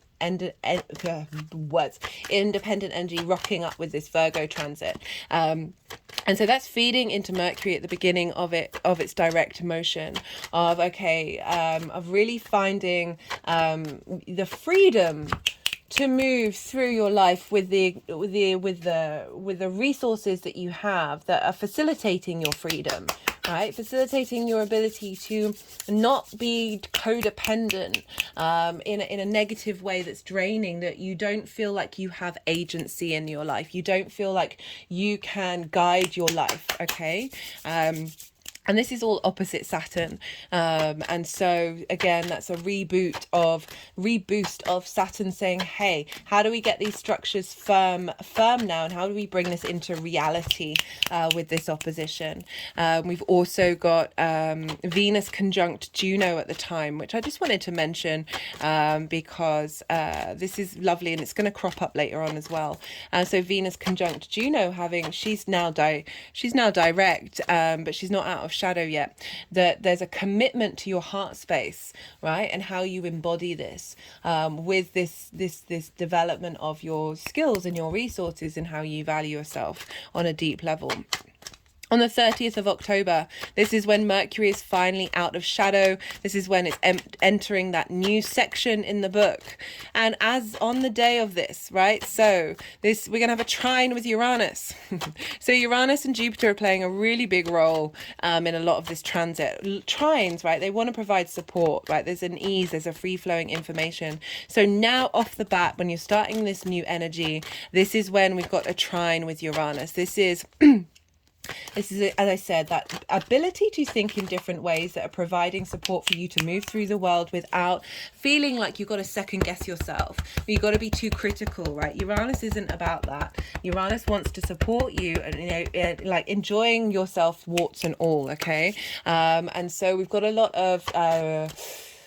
instigating of new resources or remembered resources from soul family energy, feeding into the direction that you're heading in with your North Pole 10th house energy. How many times am I going to say the word energy?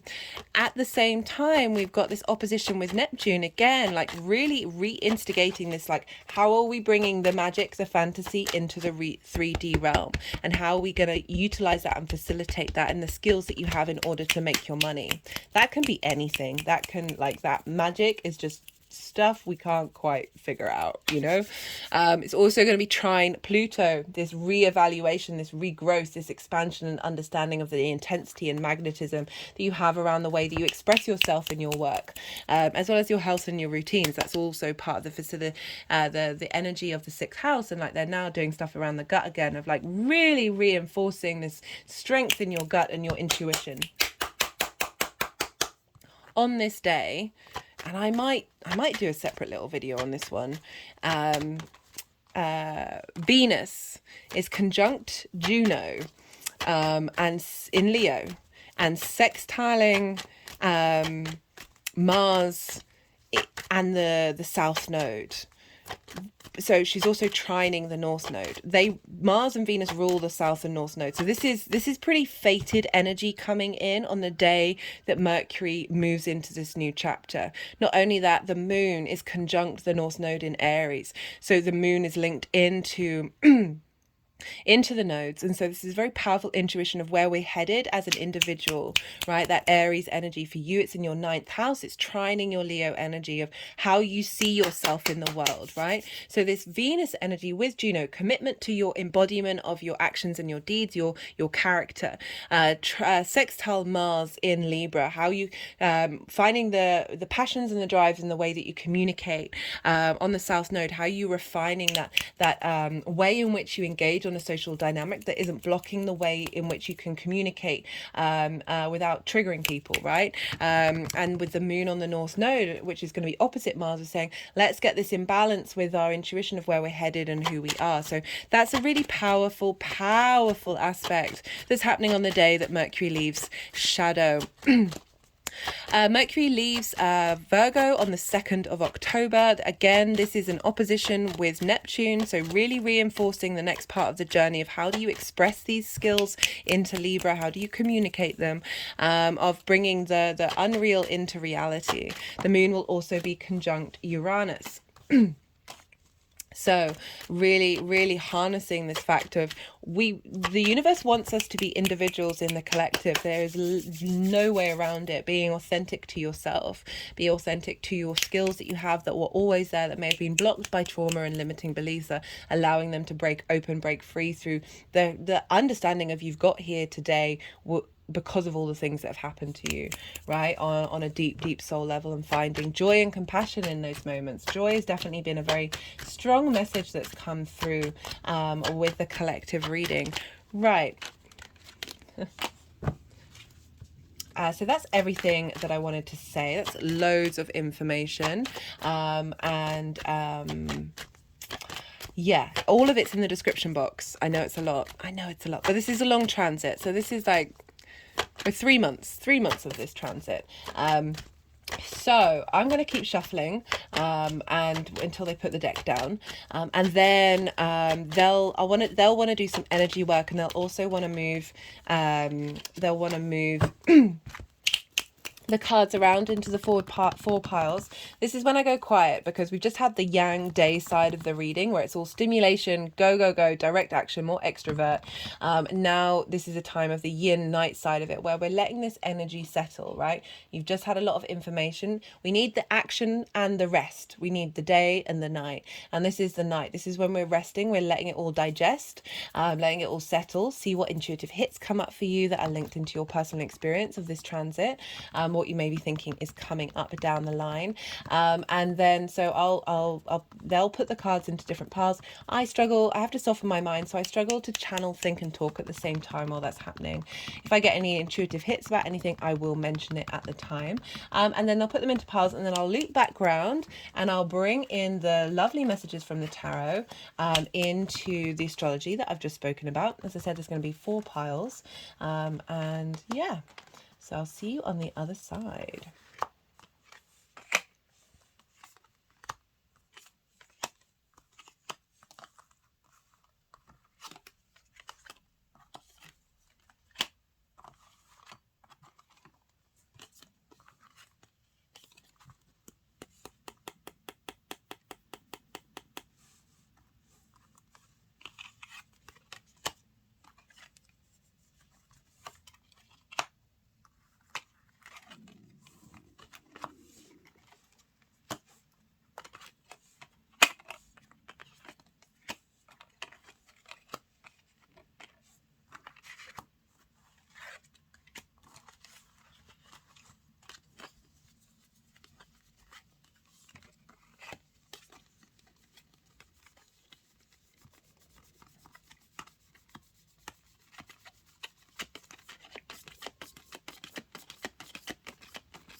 Okay, Leo.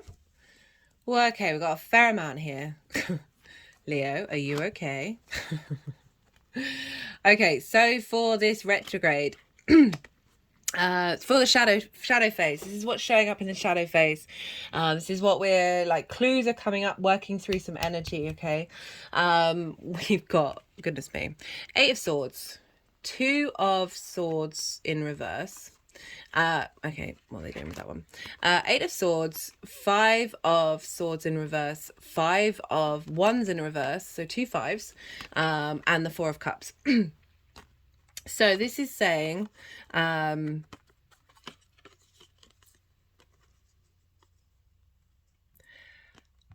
there's some internal blockages, right? So the 8 of Swords, the 8 of Swords is like trapped in a cage of a mind. Trapped in the cage of a mind. Well, that is a word. That is a phrase, isn't it? Trapped in the cage of the mind of your own making, right? So this is really, like, sometimes this can be a difficult card for people to tap into, because it's really acknowledging that everything's an illusion, right? Don't make assumptions. Don't, like, we're meaning making machines. We find that really difficult to get our heads around. But this figure is surrounded by swords. They think they're trapped, but they're not. They're not. And their legs aren't bound. So all they need to do is walk, as in change your perspective, shift that energy. And then the binds fall down, and they're able to remove the blindfold and realize they've been free this whole time. That can be really difficult, especially when we're dealing with trauma responses and limiting beliefs that are so ingrained in our unconscious mind that they're like, pathways are deep, right? It's almost hard to like even potentially like navigate outside of these grooves that we have in our thought processes. Okay, so it's a difficult energy. We got Mercury retrograde. So this is, for me, is saying there's stuff going on that's bringing up groove patterns, cages that we have within our mind that is very much linked into sort of conflict energy and frustration energy. Okay, so the 5 of Swords is, I've been getting the message with this card a lot, is the bully in the room in terms of the ideas that you have in your head. This doesn't necessarily have to be external, right? So this is thought patterns and thought processes that have had dominion over you, that have caused you to get trapped into certain cages, and you think that that's the only reality. With the 5 of Wands, so 2 5s, there's a lot of movement going on here, but nothing's getting anywhere. So it's like, all your skills, your ability to make you money, there's frustration, your understanding, like there's a lot going on, but there's no momentum, there's no moving forward. And with the 8 of Swords showing up is saying we're helping these ideas, helping these constructs break free. Okay, whoa, okay, whoa, okay, whoa. They've had me like sink all the way back, and now they're moving the card. Whoa. Okay. I'm gonna, well, let's just, I don't need to pause, do I? That was you know, either a coincidence or something breaking, right? So, God, it's now smacking my head. It's nice when you deal with energies you aren't particularly aware of time and space. Okay, so something cracked open. The cage cracked open. The road has been opened. Decisions, clarity can be made. A new way of thinking, not having opposing forces, but the ability to move through the barriers, to break free of the barriers that have blocked us. This element of conflict and chaos and frustration of things not moving forward, like frustration, difficulties, conflict energy that has been deep internalized, right? So this is the house of how you value yourself, right? So many of our limiting beliefs are linked around our value system and how we value ourselves, and things that have happened to us from a very young age. The Moon card is very much about delusion. clearing out of delusion, breaking free of the illusions that we may have had about who we are based on actions and words that may have been said to us at a very young age. All of this is soul contracts, right? All of this is opening up those blockages. This is the Four of Cups. This is clearing away this sense of comparison is the thief of joy, that you are in a state of lack and stagnation, that you don't have the overflow of the Ace of Cups within you. This is calling on that energy and allowing that to break free. The moon is also about our intuition, right? Our ability to see things in a multitude of ways and break free of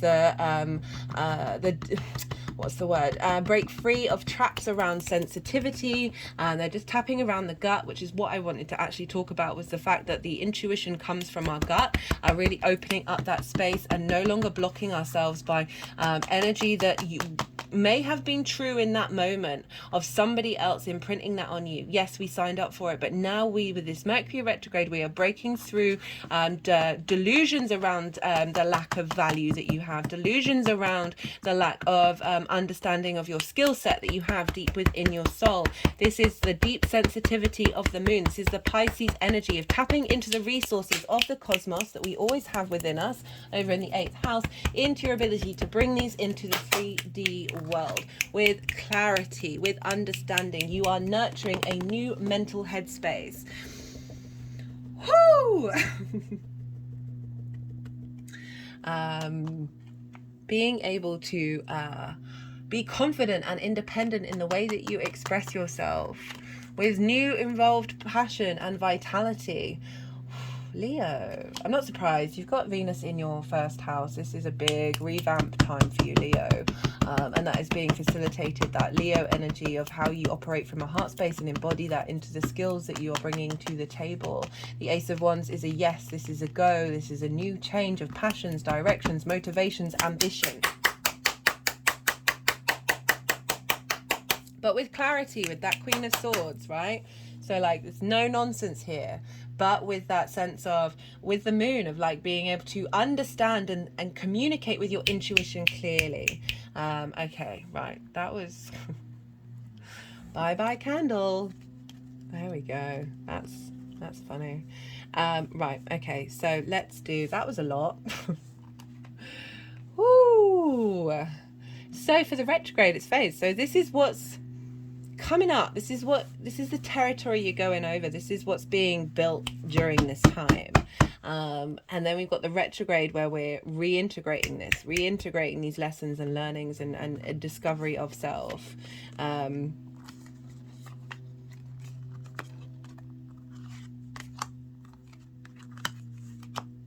So we have, wait, are they wanting to do other things?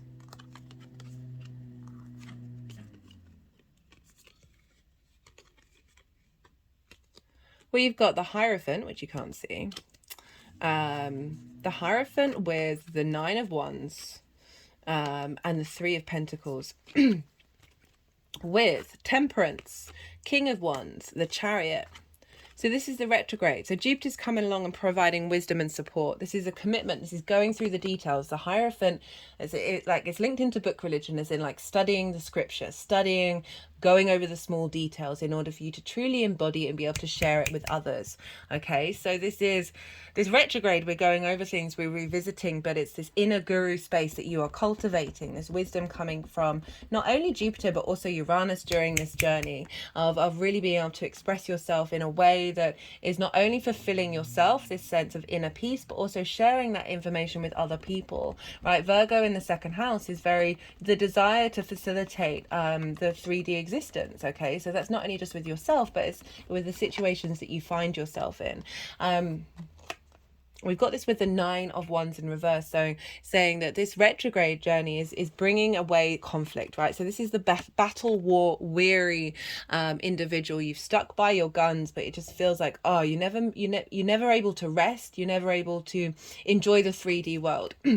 Right, there's conflict mode here of having like to defend yourself, defend those skills, and that maybe have battered your self-worth, because you're not necessarily getting the kind of feedback that you may be giving to other people. We've got this with the so in reverse, it's like this Hierophant, this Taurus energy, is feeding wisdom into Mercury, of helping break down these barriers, remove this sense of feeling in isolation and feeling like you can't, you don't have the energy to even connect to your passions.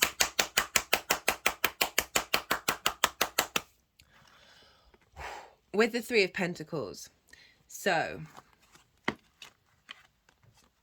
okay, they're wanting the Three of Pentacles to go with the Temperance card.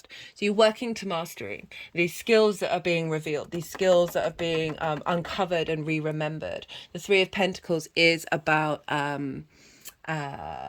what am I going to say, is about acknowledgement of your own skill set, acknowledgement of your own value, and when you do so, you draw towards you other people who have other things to offer in order to create something beautiful, long lasting. This could be 3 skills that you're unraveling. This can be your self-worth with your skills, building something.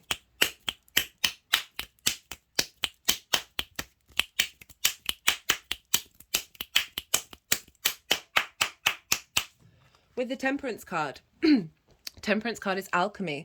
This is about refining and perfecting and bringing everything together, all the different parts of who you are, in order to create magic. You see here the water is rising up into the cup. It's about going against the laws, the known situation. So it's not even just about magic, but certainly that which we think is known, that which we think is real, and be able to break out of that and be able to come up with something different, right? And come into new realities.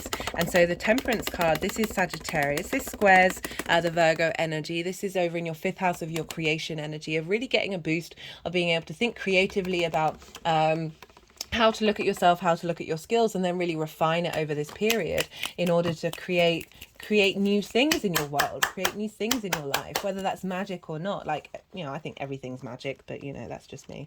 There's a real sense of, through this journey, we're working towards this sense of mastery, this sense of feeling very confident in what the skills that you have to offer are. With the King of Wands and the Chariot, this is fast moving. The Chariot is about moving through life with confidence and ease. This is the Victory card. With the King of Wands, which is fire energy, like Wands is action, like kings are action, taking action, having the confidence, the authority and the autonomy in order to express your passions and your drives. With the Chariot, right? So there's a lot going on in the Chariot, but essentially, you know, they don't have any reins. They're not controlling the situation. They are moving through life with flow, knowing that they have all the resources that they need in order to move through life. Okay, so there's a very invigorating energy coming through. This is also Cancer. This is what your 12th house of your moon, and also like the hidden parts of who you are, the magic of who you are, being able to come through with a little more ease and a little more grace. There's balance here with the sphinxes of the yin and the yang, and through that balance, through that confidence coming up, like you're working with, that of the more confident you are of just, or the more you enjoy the things that you are trying to express and trying to do, the more confident that you get, that you're not necessarily focused on perfection, you're focused on embodiment. With the King of Wands, as I said, like really being able to take, there's a sense of the entrepreneur with the King of Wands, right? Of really like through this retrograde, you're then going to be able to take action on, you know, I love how we got the Ace of Wands and the King of like, this is what's being seeded, and now the ability to take action on it is coming forth with the retrograde phase. Then we have with the direct motion, almost like a complete change of gear in terms of the cards, because we've got a lot of water here now. We've got the Page of Cups and the King of Cups with the Nine of Pentacles, which I love, right? So now you're feeling more emotionally confident in yourself. You're feeling more connected to your intuition, that gut energy, that creative energy, very imaginative, right? Page of Cups, very useful energy. There's a joy to the Page of Cups. The King of Cups has emotional groundedness, emotional stability, maturity, but also is able, again, to take action based on their flow, right? Based on their creative resource within them, and this is coming with the Nine of Pentacles, of like the actions that you're taking, this growth of both playfulness and maturity coming together is facilitating you being able to become this is very independent energy. Remember all that Uranian energy feeding into this Mercury transit of being able to take action that is serving you in the long term, that's facilitating this state of abundance, right? This space of confidence in what it is that you're doing and how you're expressing it from a intuitive space, and the ability to be like, I love it when pages and kings and queens show up, because it's, you know, kings and queens, there is an element of being a bit jaded, and pages can be a little bit too frivolous and a little too lighthearted. And when they're combined, it's bringing in that sense of the elder with the child. And the more that we embody that, the more that we're able to be in flow and really tap into this confidence that you've got here of in, like, despite difficult things happening, right? There's a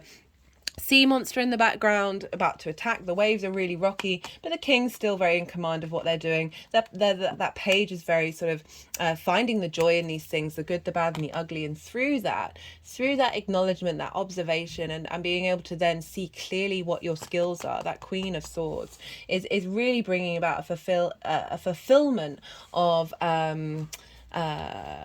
this 3D experience, which is generally the message that I've been getting with this Mercury in retrograde. Oh, I might be able to relight that candle. Let me do it.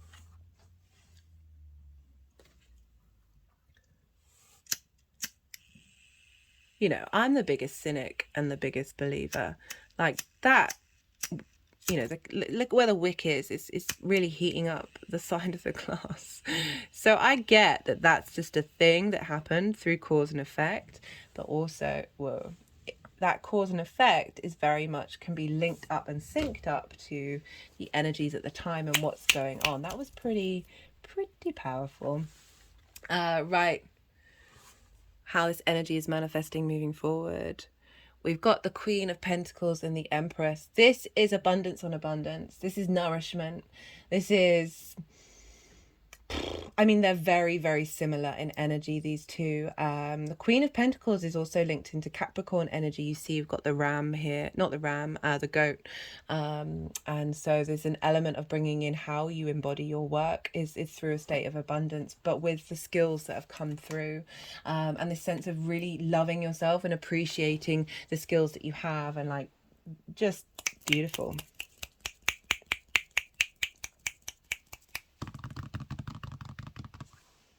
Okay, let's pull some cards from different decks. This is the numerology deck. All the decks are in the description box if any of them take your fancy. So let's see what wants to come. Whoa. We got the adventure card, 2 5s. Starting a new adventure. An adventure of feeling good in the 3D world. And again, adventure of feeling that state of abundance. That sense of value of going on a new journey with how you value yourself and how you manifest in the world.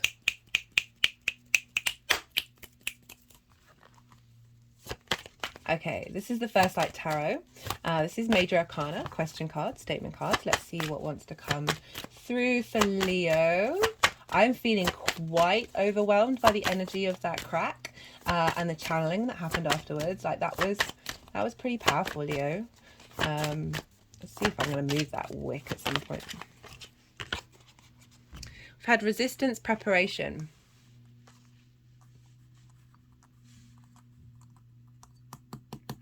It's wanting to focus on the preparation.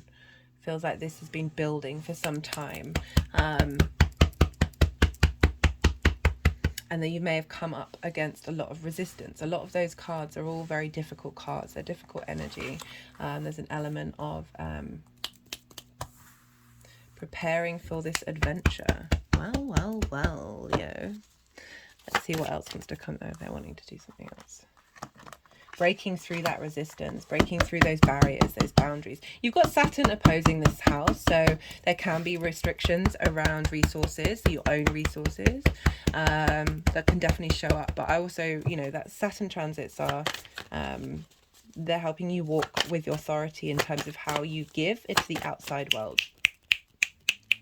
And through those limitations and the retrogrades, we're really getting to the root of things. We're really being able to find the depths and the nuance. Okay, we've got the Temperance card again. Okay, so repeats. Balance, miracles, combinations, environment. So saying environment, so there's like a balance in your environment that's bringing you a sense of harmony.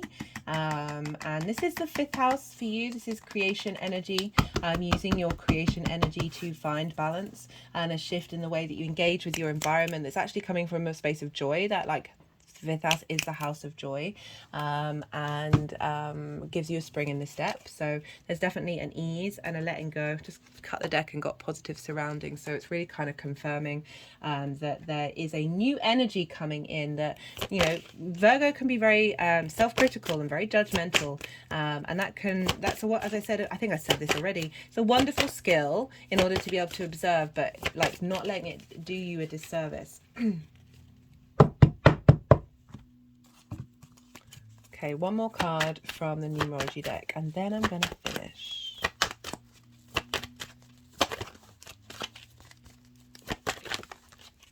That's 2.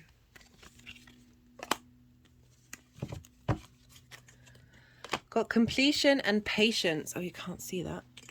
Completion and patience. Again, that's going with that preparation and the resistance coming up of like, yeah, a bit of a slog. All the fixed signs, to be honest, have been just split the deck and got the moon again. Mystery, instinct, discovery, like really tapping in of like this cultivation of that gut space, of your intuition. Yeah, I can really see that kicking off with this retrograde, especially with all the stuff in Pisces. Okay, I'm going to leave it at that because I could keep on going. Leo, I hope you appreciated. No, I don't hope you appreciated it. That's not the word that I wanted. I hope this words. I hope this resonated in some way, or I hope you enjoyed it. Right, I don't actually really have any expectations. That it is an honor to read for everybody, regardless of what am I even talking about? Right, I'm going to leave it at that because my brain has just frazzled and oh, Leo, be good to yourself, be good to those around you, and most importantly, be well until we meet again.